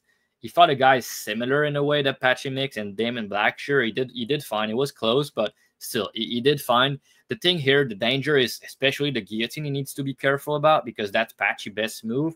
But outside of that, I guess Patchy could get the back and win some minute that way. But I don't think that's going to be easy to do. Like I said, I think Mario's scramble and get-up game is elite. And I think his takedown defense is also pretty good. And when the fight's on the feet, he's going to throw more, he's going to do more damage, and he's going to be the better fighter. And, you know, he's also the more proven fighter at the UFC, you know. Patchy is making his debut, a ton of hype on him. But let's face it, he arguably lost his last fight. And then he didn't fight in a couple months. He took that on kind of short notice. And he's taking a real guy in Bautista, a top 10 guy. People hate on him. People want to fade him. Peg is mad at him because of the Jose Aldo fight.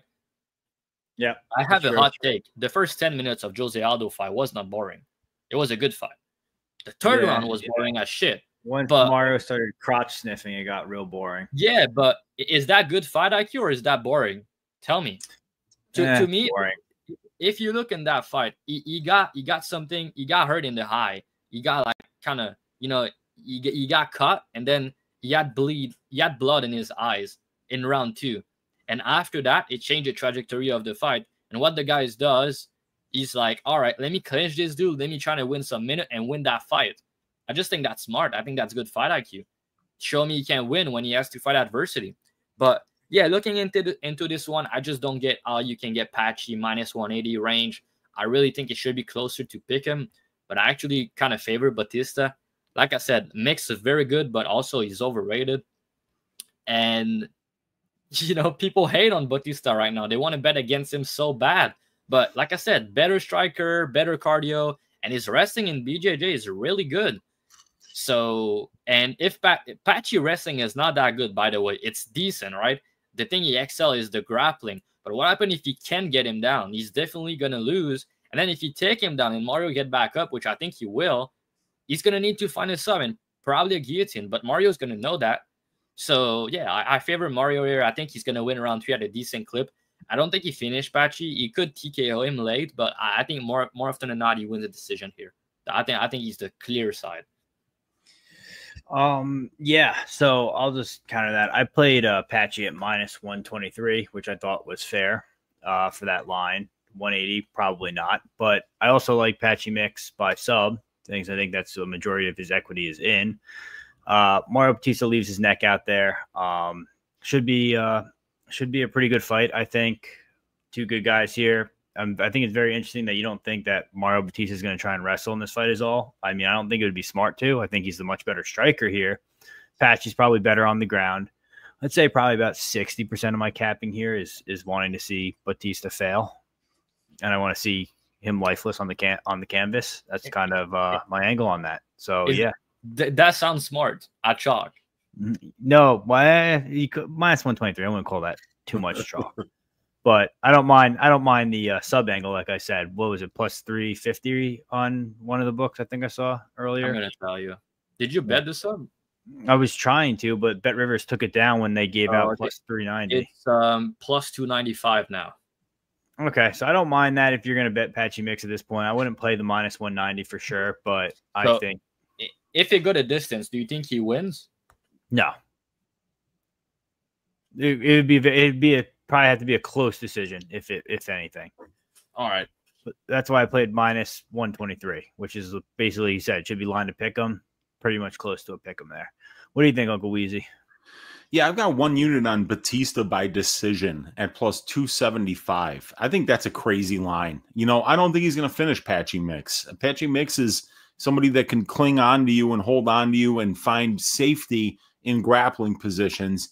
But Mario Bautista has been a very efficient grappler at this level. I think the Damon Blackshear fight is actually a pretty good comp for a Patchy Mix fight. You got a very big, grappling heavy submission guy in Blackshear, who I think is more athletic and more powerful than Patchy Mix. And Bautista handled that very well. This guy's grappling efficiency numbers, according to my stats, are very good, and the conditioning is phenomenal. I know that Patchy's conditioning is as good as it gets, but he's not going to have an advantage on Mario there.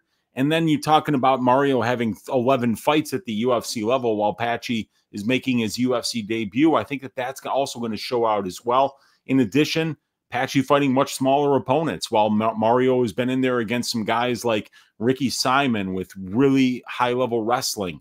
Jose Aldo's a great all-around fighter. Damon Blackshear, he made his UFC debut against Corey Sandhagen, for Christ's sake. And a lot of people have been pulling out of Mario Bautista fights as well. So you look at the history and you see guys like Guido Canetti and Benito Lopez, and you're like, oh, some of these wins aren't great, but he's getting those opponents because other people didn't want to fight him. So I feel like Bautista's a great spot here. Love that decision prop this week. Got a full unit on it at plus 275 on BetOnline Sportsbook. Key, what do you got? Yeah, Patchy's huge for the division. I do worry. There was one sequence, even whenever Blackshear got the back of Bautista in that fight. I do worry about sequences like that. I do think that Patchy is great on the back. And then we obviously know his front choke series is as good as it gets in the sport. I think that a lot of the finishing upside, as Weezy mentioned, is on the mixed side. For that, I lean his way, as I don't find Bautista to be some huge moment winner that I think he would probably need to be decision-wise in this fight. But I do think that Patchy does slow down if he doesn't get his way. And it's not like he's a flake. He's not a flake. He is a real fighter. But he definitely does slow down as the fight went on. His last performance is honestly his worst performance in recent memory. And so that's not, this line feels very more of people being excited about the new shiny toy and having a little bit of hate in their heart for Bautista, rather than if these guys were just matched up together without any background. I think that this line probably should be a little closer. But for me personally, I probably would want better numbers to hop on the Bautista train. But Mix is good. I mean, I'm not gonna sit here and act like he isn't good, and I do think that him on the back in certain wrestling sequences could provide, especially with the way Bautista is so quick to give up his back. Getting up, I think, could cause some real dangerous scrambles for Mario. And I know he's a legit grappler too, but Patchy is as good as it gets in this sport, in my opinion. It'll be interesting to see how this fight plays out. This is probably one of the fights I'm most excited for on this card. And I don't even expect to finish, but I just this is such an interesting matchup.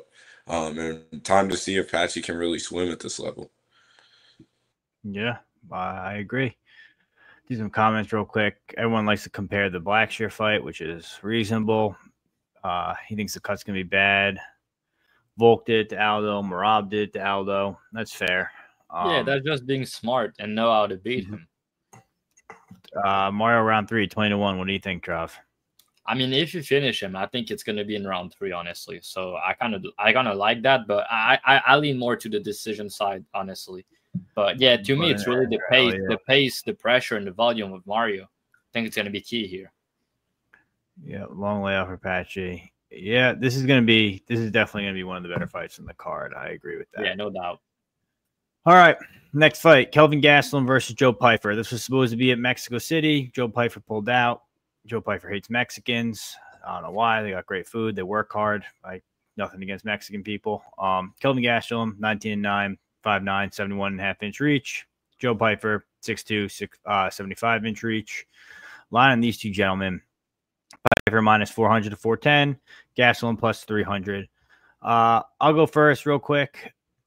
I think I gave out Kelvin Gastelum plus 3.5 at plus odds. Not the spread of the week, but I had him as spread of the week in Mexico City. I think at altitude, it would have looked even better. I still think Kelvin Gastelum doesn't get finished here. I think he keeps the fight close. I think Joe Pyfer loses round 3 at a pretty high clip.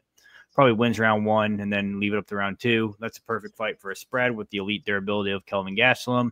Only thing we have to worry about is Kelvin obviously has fought Sean Brady 1 or 2 fights ago, and that's Joe Pyfer's, sparring partner. So he's got a good amount of, data to work with Sean Brady, who is one of the best grapplers right now in the UFC. So the sub, that's kind of the only way Kelvin really loses by finish. So that's worrisome, especially with the head and arm choke of Pyfer. But other than that, I think Kelvin Gastelum gets back up, defends any of the grappling, and then this wins or loses probably like a split decision or a close decision here. What do you think, Key? Actually, Key, don't go because I'm going to let you go first next fight. Drop, you go. No, I'll let you go first. I'll go easy. What do you got for this? Gastelum versus Pyfer.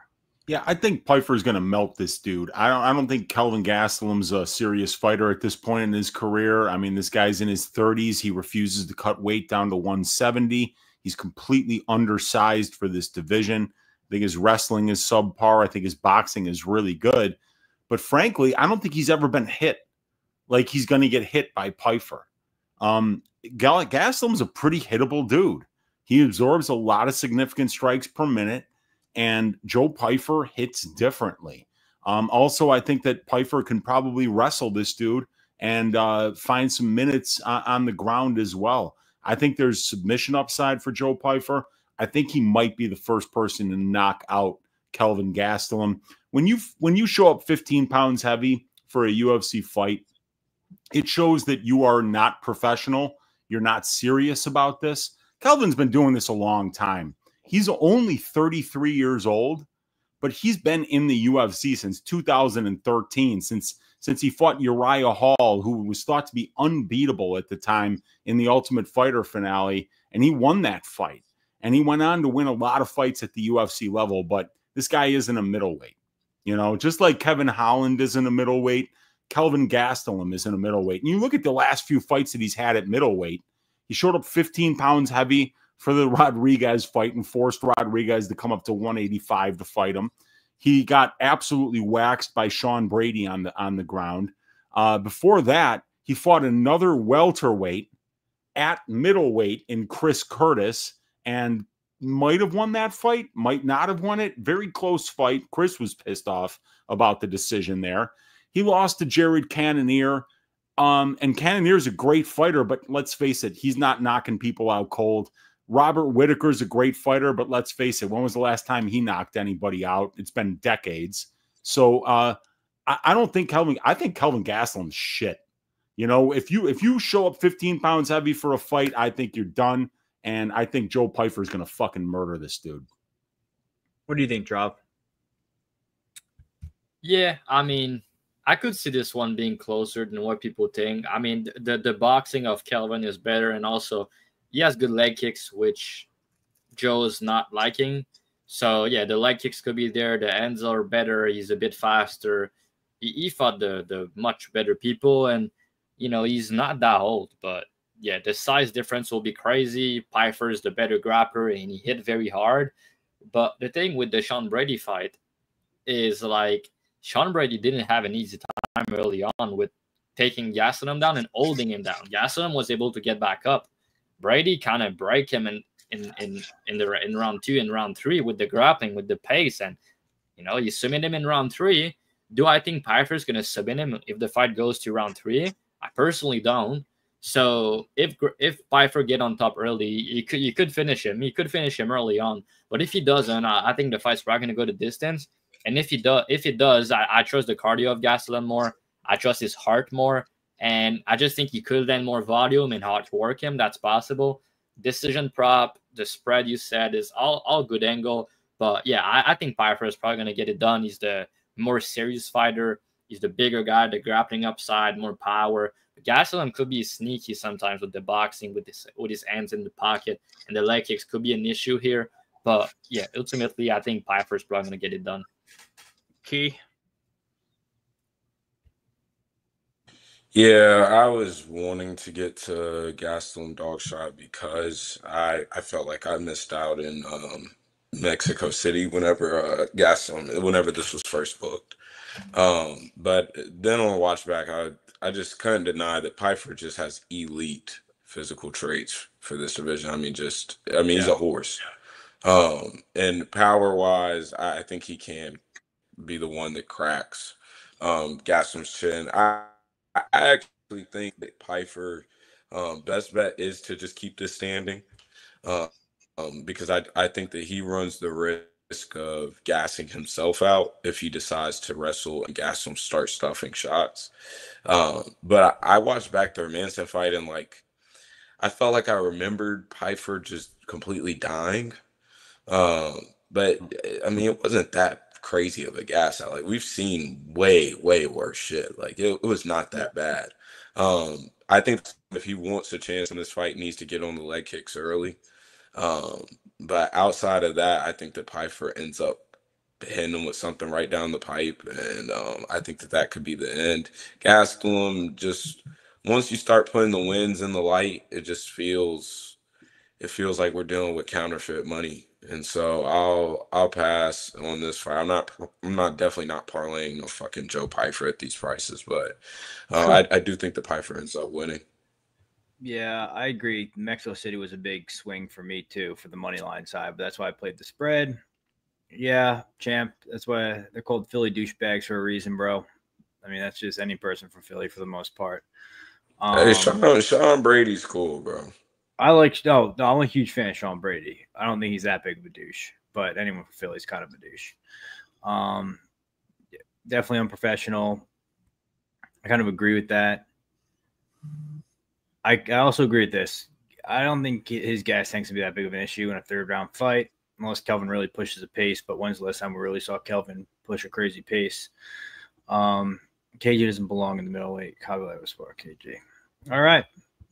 Our co-main event of the evening. Like, comment, and subscribe. Julianna Pena versus Kayla Harrison. She's finally getting her title shot in the UFC. Kayla Harrison, 18-1. Julianna Pena, probably the most unlikable person on the card. 11-5. No one's gonna say God bless you. No manners here, bro. Julianna Pena plus 500, plus 550. Harrison minus 800. Key, I'm gonna have you go first. What do you think here, man? High level girls fight. It's a title fight, but I think everyone's kind of here to see Kayla Harrison win and then have to fight Nunes. What do you think? Yeah, I mean, this is Harrison. Yeah, that's a dude, bro. I think. I mean, that's insane. Yeah. But I think that Kayla does anything that she wants here. I think that the Vieira matchup is probably like weirdly, and this I know is kind of sounds crazy, but it's one of like the worst stylistic matchups for Harrison. A strong built girl with decent takedown defense and decent grappling. Pena is going to fall over if Kayla blows on her. And then from then on, Pena is not throwing up subs and trying to like fight off your back is not happening. Harrison's a fucking horse on top. I have no clue how she gets down to 136 and 135. I mean, the midweek check-ins or something for the week had her bigger than all the bantamweight men. So the fact that if she wins, I assume that she's going to hit 135, but it is going to be an ugly cut. I mean, that is just awful for her. And I don't know how many times she does it. I think that we have max 3 more Kayla Harrison fights in this career, because we'll get to the Nunes fight, and that'll be interesting to see. And I assume will be a great thing for their new TV deal that they're trying to push for. But I think that Harrison gets it done here. Finally, I think that they could have given her the title shot right after the Holly Holm fight. I didn't think that there was a need for another fight. But I think that Harrison smashes here pretty easily. Uncle Weezy, how do you feel about this one? Yeah, I feel like you watch the weigh-ins tomorrow, and if Kayla makes weight, then the fight's over. You know, if Kayla makes 135, she's already covered her minus 800 and it's free money. There's no chance for Pena to win this fight. Zero chance. There's no by sub or KO. I don't know. That's the thing. I would just bet inside the distance, because it could be ground and pound or it could be a submission. And either way, Kayla is just way better than Julianna. I mean, like Julianna Pena. Let me consult my numbers. I'll get them for you right now. How about 23% takedown defense? Huh? Nasty work. Yeah. That's going to be a rough number for Kayla Harrison to fuck up against, because like she does her best work on the ground. 23% takedown defense for Pena. You know, yeah, this is going to be Kayla inside the distance, Kayla by murder. Drop anything different here? What is Kayla inside the distance, by the way? What is the odds on that? It's minus 160 range. I thought it'd be worse, honestly. Okay. What do you think, Drav? Yeah, I'm kind of annoyed about the ITD price because I think it's a good bet, but I mean Pena is tough. She didn't get finished by Nunes twice, so I was hoping maybe she beat Nunes and then go 25 minutes, and I don't think Kayla is gonna like finish Pena in round 4 and round 5 either. So she's probably gonna finish her early. I'm trying to find ways to play this fight. Maybe round 2-3 Kyle Harrison. I don't know, bro, but it's hard for me to pick KO or submission also. So it's really tricky. I think if I play this, I have to play either the under 4.5 or play the Kyle Harrison ITD. It's around minus 160. It does feel nasty, but I mean, the physicality difference is just so massive, and she's gonna do whatever she wants. Pena just have to hope that she gas out and she can, get a sub in round 4 and 5. And these are also massive numbers for Pena. And I think that's actually how she wins, round 4, 5 sub. And let me just see the numbers, but they are massive. So if we look, Pena round 4 submission is, I have it right there, 6,000 on FanDuel, and then round 5 sub is plus 7,000. So it's like, honestly, if she wins, it's probably that. It's probably her breaking Kyla and Kyla just slowing down in round 4 and 5 and getting finished. And Pena is a decent finisher for this level, but she doesn't really finish fights in round 4 and 5. So that's tricky. But I mean, if I play, the money line is also pretty big. I think I would have to play the money line if I like the Pena side, but round 4 and 5 subs at these odds are kind of wide. But yeah, Harrison ITD is probably square, but also probably pretty easy. Yeah, I tend to agree with that. ITD isn't bad or the under. All right, main event time. Merab D versus Sean O'Malley. This is a rematch, obviously. Sean O'Malley, 18-2, 5'11", 72-inch reach. Merab, 19-4, 5'6", 68-inch reach. Odds on these two gentlemen, Sean O'Malley anywhere from plus 230 to plus 240. Merab anywhere from minus 275. He's about minus 275 across the board. I think we all gave free bets on Sean O'Malley here. I got plus 300. I also gave out plus 5.5 at plus 120. It's minus 160 now. Guys, spread of the week keeps cashing. Just tail it. We're seeing Sean dialed in. He's not jerking off. He's not smoking weed. He's training hard. He got his weed. He got his hip surgery. He's not injured. I don't know. His dad's gonna be in the crowd. I know Uncle Weezy likes talking about dads and shit. What do we think here, boys? Is it Sean's time to get his belt back, or are we just going to see Merab single leg him, knock him to the floor, and just repeat the same fight again? First fight, close the pick 'em. Now it's minus 275 and plus 250. Seems to be like the value play. I played Merab minus 110 last time. Why would I not play this wide line this time? What do you think, Uncle Weezy? Yeah, I went with the O'Malley side here. I think one of the craziest lines I've seen in recent memory, which was the Sean O'Malley by decision prop, which opened at plus 700 on Bet Online. I bet it for a full unit.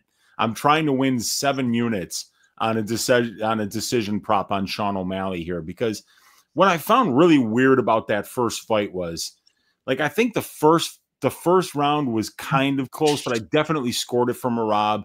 And then round 5 obviously was Sean, because he landed that teep kick to the body that hurt Merab. But the rounds that Sean won were very narrow. The rounds that Merab won were dominant. And Sean having that torn labrum in his hip, it was clear that this guy wasn't the usual fighter that we've seen. Sean being so long and so tall, when he gets taken down, he can start threatening with submissions off of his back immediately. Like things that we saw in the Peter Yan fight, where Yan was able to take him down, but never able to hold him down. And Merab has never been this great control time grappler. You know, you look at a guy who's averaging 16.6 takedown attempts per 15 minutes, and he's getting almost 6 takedowns per 15 minutes. He's only controlling his opponent's 36% of his octagon time. So it's kind of weird that somebody that is that dominant in the grappling positions spends almost 60% of his octagon time at distance striking range. That's where Sean is really good, obviously. He's going to have a 4-inch reach advantage. He's going to be 5 inches taller. He switches stances. He's got more power. I think that Merab is going to need to perform just as well in the wrestling this time around against Sean in order to look this price tag, and I don't think he's going to. I think we're seeing a Sean this time that's going to have a little bit more resistance with the takedown defense and get-up game, and if that's the case, it looked like the judges were trying to give Sean O'Malley close rounds, because 2 out of 3 judges had this fight as 48-47, the first matchup, and it wasn't a close fight. Merab easily won 4 of those 5 rounds. So the fact that even 2 of the judges gave Sean O'Malley 2 rounds when he clearly only won 1, and he only won 1 round because of 1 kick, right? So he just has to perform a little bit better, in my opinion, here to get his arm raised by decision. So I've got 1 unit on the Sean O'Malley money line at plus 230. I've got 1 unit on Sean O'Malley to win by decision at plus 700. And if Sean O'Malley caps off this night with a decision win, I'm going to have 9.3 units to celebrate about. And that's what I'm looking for to happen here. So I'm looking for Sean to get back up when he does get taken down, to land the bigger shots on the feet, and to edge out a decision on the judges' scorecards here. Yeah, and you know, I actually agree with the point you made. So we watched Merab put on a career best against Sean, and Sean kind of looked career worse. And the fight was as close as it was on the judges' scorecard. You got to assume no rematch is the same. And now we're seeing a guy who's supposedly fully healthy, and Merab, who, I mean, he's coming off another good career win against Umar, but I just could see Sean making this fight closer. And if it is closer, that'll be the case. We also saw Sean hurt Merab late in the fight. Aldo tried to say he's the best at faking a liver kick or whatever, but he was definitely hurt to the body. So I think Sean kind of knows that now. You also got 5 rounds to download what's going on. Sean kind of knows what he's got in front of him now. I think that's more dangerous or I think it's a better, having 5 rounds to download is much better for O'Malley than it is Merab, because Merab's got the same game plan no matter who it is in front of him, no matter what time of day it is, what year it is, it's the same game plan. Sean had 5 rounds to figure out what the takedowns come from, how he chains it together, what it looks like. I mean, hey, man, I think this is Sean's time now, and I don't know what you do with Sean if he loses. You know, that's tough. Give him Corey Sandhagen. That's what I think. What do you think, Drav? Yeah, I think Koizi is probably going to be, having a good night with a 9-unit profit on this fight. I tend to agree with him on the decision. It's hard for me to not think about a KO being possible, so if you like the decision like Koizi, it's like you got to play the money line as well at this price, like which you did. So I think it's pretty sharp to play the decision. Honestly, like Merab has been hurt multiple times, but he's a fucking dog. Like he's not easy to finish. But to Sean credit, if anyone do it, it's probably gonna be him, because he's a sniper. He's nasty with the knee up the middle. He's hurt guys like Peter Yan. He's knocked out guys like Aljamain Sterling. So the guy is obviously, like, people can hate on the guy. They don't like his persona. They don't like his character, which is fine. But, I mean, the guy is fucking good. Look at, I know, Wizzy, you're more of a stat guy. So you probably have numbers on that. But can you tell me Sean O'Malley's striking stats just for fun? Like at distance, just in general? They're probably one of the best, right? Dude, he's amazing at distance, because what you have to do is you have to take the significant strike numbers and you have to look at the distance strike numbers and then strip the amount of time spent in control time positions from the total time of the fight in order to extract those distance striking numbers and find out how many strikes they land per minute while the fight is not in the clinch and not on the ground. And at distance, Sean O'Malley lands 7.7 distance strikes per minute and only absorbs 3.4. Yeah, that's insane. he's landing more than 2 strikes per minute more than his opponents land, and his distance striking differential per minute is positive 4.3. He's landed 6 knockdowns and absorbed 0. I mean, he's got the power, he's got the volume, he's got his accuracy at distance, you guys, is 60.6%. The divisional average for bantamweights is 40.2%. So Sean O'Malley's distance striking accuracy is 20.4% better than the divisional average. So he is an absolute sniper at distance striking range. Thank you, Weezy. I mean, those are very impressive to me. And it's also in the big cage, which is always better for a guy like him that's really good footwork and fighting a wrestler, right? So I'm not really a narrative guys if you guys listen to my breakdowns often, but when I bet a guy who's a big underdog, I like to have the narrative aspect on the fight on my side, right? And it's like the UFC clearly want this guy to win. Does it mean he's going to win? No, but is Merab's going to finish him? I don't think so. So Merab's going to need to win a decision. It's going to go to the card, and I think O'Malley's going to have moments. So could I see a world where like Merab should win, but they give to O'Malley? Sure. Like you said, I mean, the first fight, I personally scored it 3-2, but being a little bit biased maybe because of the bet I'm making. But I had money on Merab plus 110. And every time they were striking, I was like, please take him down. Just please take him down, you know? So, and O'Malley clearly, he didn't make any excuses. I like all the outside stuff I heard for him this week. No excuses, locked in. You know, he wants that win badly, and he's training his ass off. So props to him for that. And the way I'm looking into this fight is I bet Merab plus 110 in his last fight. And I like to compare this fight to the GDM versus Bilal fight. Why? Because everybody were betting on, shout out to Dan, you know, he's one of the guys that bet Bilal all his way to the top at plus odd, right? He didn't bet Bilal at minus 250 against GDM because he knew that was kind of a tough matchup and that was not the time to bet him. But shout out to the people that bet Merab all the way up when he was an underdog over and over again. They made a ton of money on him, right? But now that's actually the time where he's getting older, he's 35, and the market is giving him the respect that he deserves, which is fine. But we're not talking about the guy who's like minus 275, who doesn't have finishing upside, who's fighting the UFC star in O'Malley, right? So, and a guy also that, like I said, very tough. But why do I know he's very tough? That's because he's getting hurt often in his fights. And O'Malley only needs to hurt him once to secure a round or land a KO, right? So now we're talking about damage. We're talking about moments. It's all on the O'Malley side to me. And on the feet, he's clearly the better striker. And Merab has shown against pretty much anyone he fought, he's willing to strike with them, which opened him to getting hurt or getting knocked out, which is Sean O'Malley's specialty. So, yeah, I mean, Merab normally, he gets better over time. In round 4, round 5, usually his best round. And round 5, he almost got finished in the last fight where, like you said, O'Malley was injured. He had a hip injury. And Weezy, you mentioned the Peter Yan fight and the grappling. That's very good point because I've noticed this exact same thing.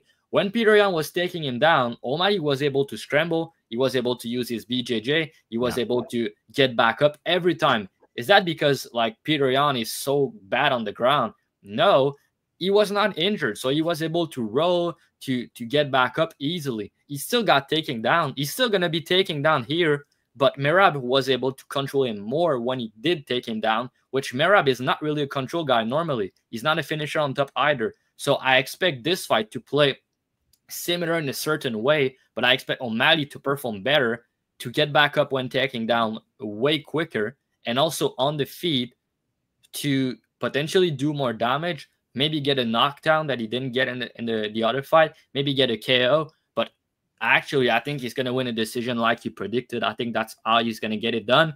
But would I be surprised if Merab get knocked out? I mean, that's going to happen eventually, right? He's getting hurt often. He's getting older. I know he's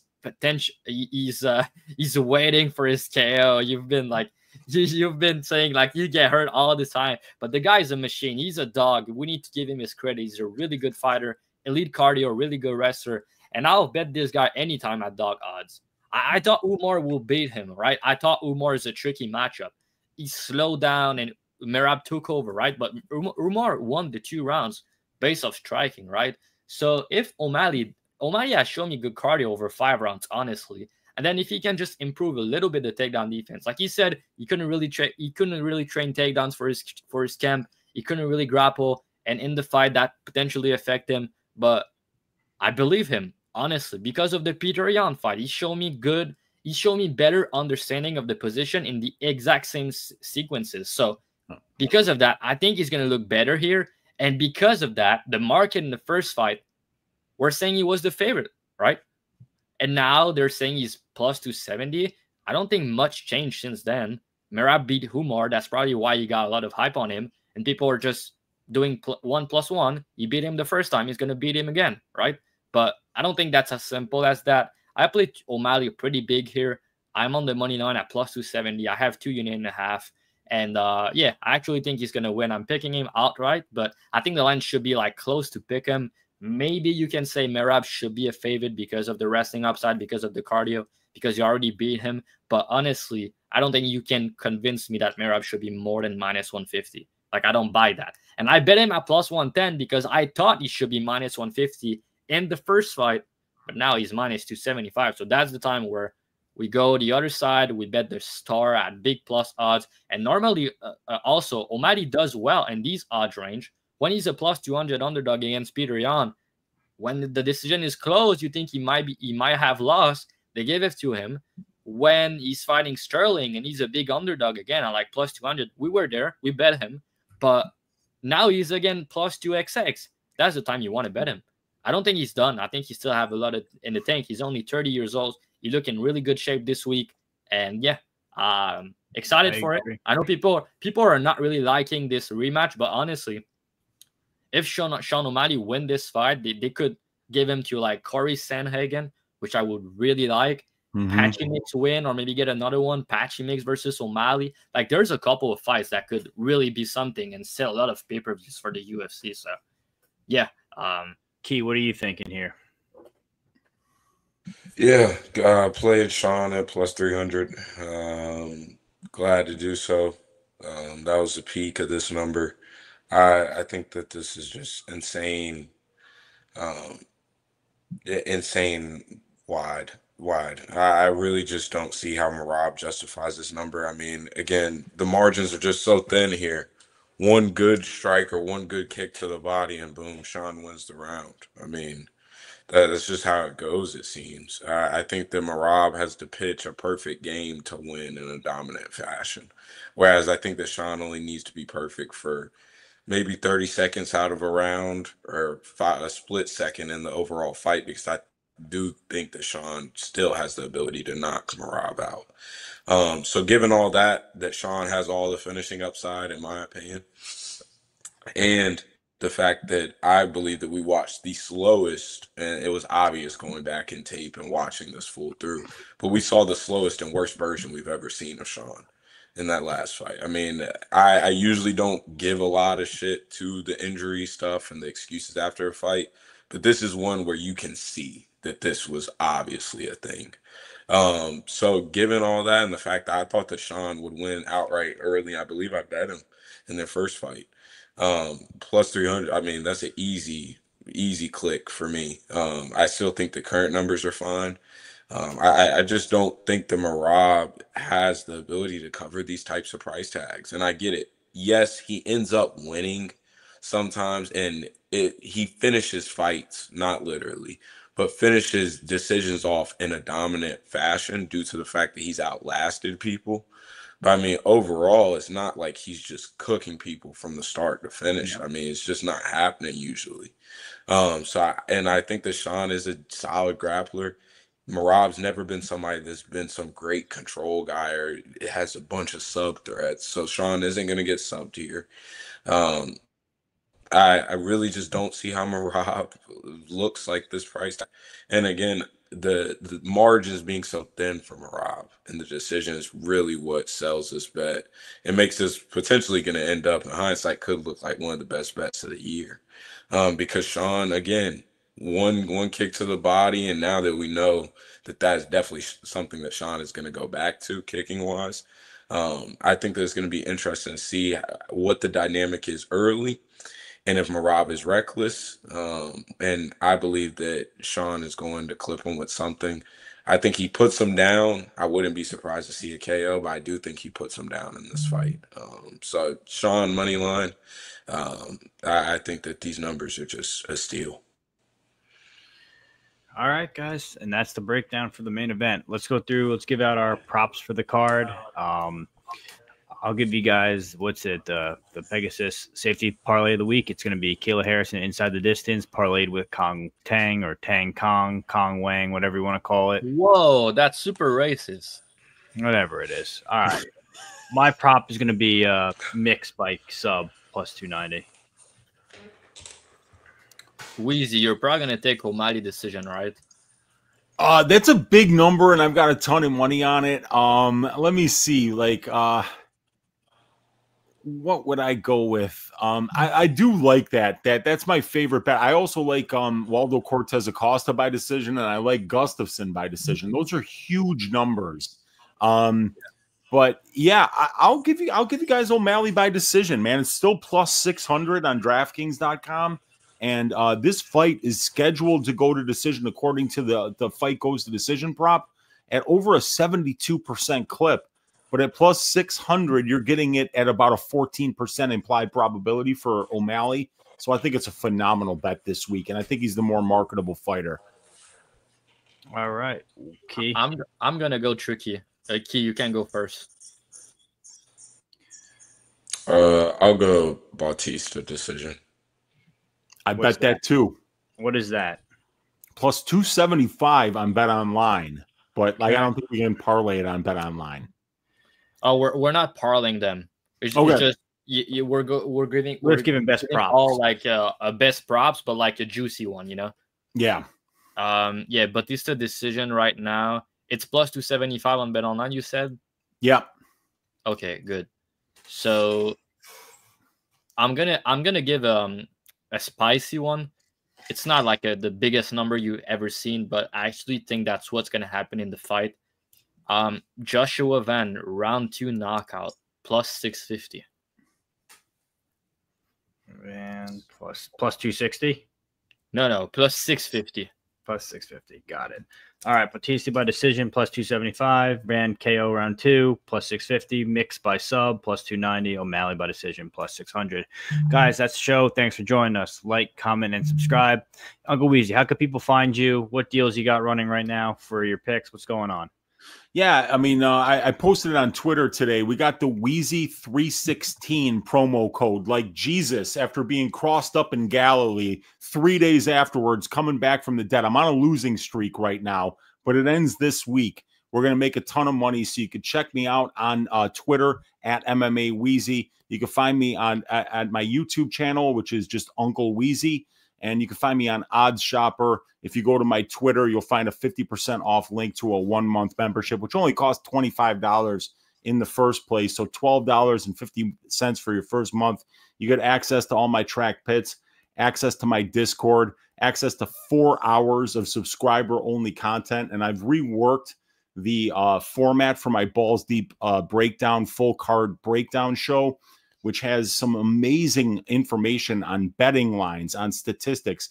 We're doing basically a 15-slide presentation on every fight, which is taking into account all the necessary information to properly cap a fight. I'll be putting out a Balls Deep breakdown on YouTube for free this week, and also doing my usual full card breakdown show at 2 o'clock Central Time tomorrow afternoon after the weigh-ins. Yeah, it's going to be a really interesting pay-per-view card. Any kind of support I can get, I always appreciate. And thank you guys for having me on the show tonight. Nah, man, thanks for joining us. It's always a good time. It's always fun having you. Key, Drav, what do you guys got going on for your dub clubs and odd choppers? Yeah, key 3 picks, everything link in bio on Twitter. Link will be in the bio in the description. Shout out to everybody's favorite Uncle Weezy, for coming on again. It's always a dope time whenever we get him on the show. This card will probably end up being one of my bigger cards in recent memory. So I'm very excited for this card. We're positive on the year. Y'all know the deal and all the stuff that I offer. Discord, a bunch of sharp guys in it. We're gonna have some fun. Potential live bet spots too in the Discord for Dub Club members. And just hit me up if you want a promo code and you're a fan of the show. It's always dope, and appreciate you guys watching every week. Drav. Yeah, same for me on Odd Shoppers, and it's a big slate for me as well. I have a max bet. I have a couple big bets on this card. I have a lot of spots that I'm very confident in. Sometimes it's kind of scary, but I feel like I see the board clearly, as a wise man could say. But yeah, we'll see what happens. I think this card's a banger. It's a good time to join. You know, hop a lot. I'm up a lot of unit on the year, and you know, just hit me up on Twitter if you're watching the show. You don't know what I'm doing betting wise, all that. I'm gonna show you my results, and then if you want to join my team on Odd Shoppers, where I give all my breakdowns, all my bet every week, I'm gonna give you a code so you can sign up with a discount on it, since you're a fan of the BTL show. All right, guys, and don't forget, join the Discord. We have it. I give out my free plays there. You get notifications when videos drop, things like that. They give their free picks out a day early in the Discord, so make sure you're in there if you want to get those lines before they move. Other than that, we have a good, cool community. We bet other sports, but mostly just MMA. Come talk shop with us. All right, Uncle Weezy, thanks again for joining us, and we'll see you guys next week. Peace.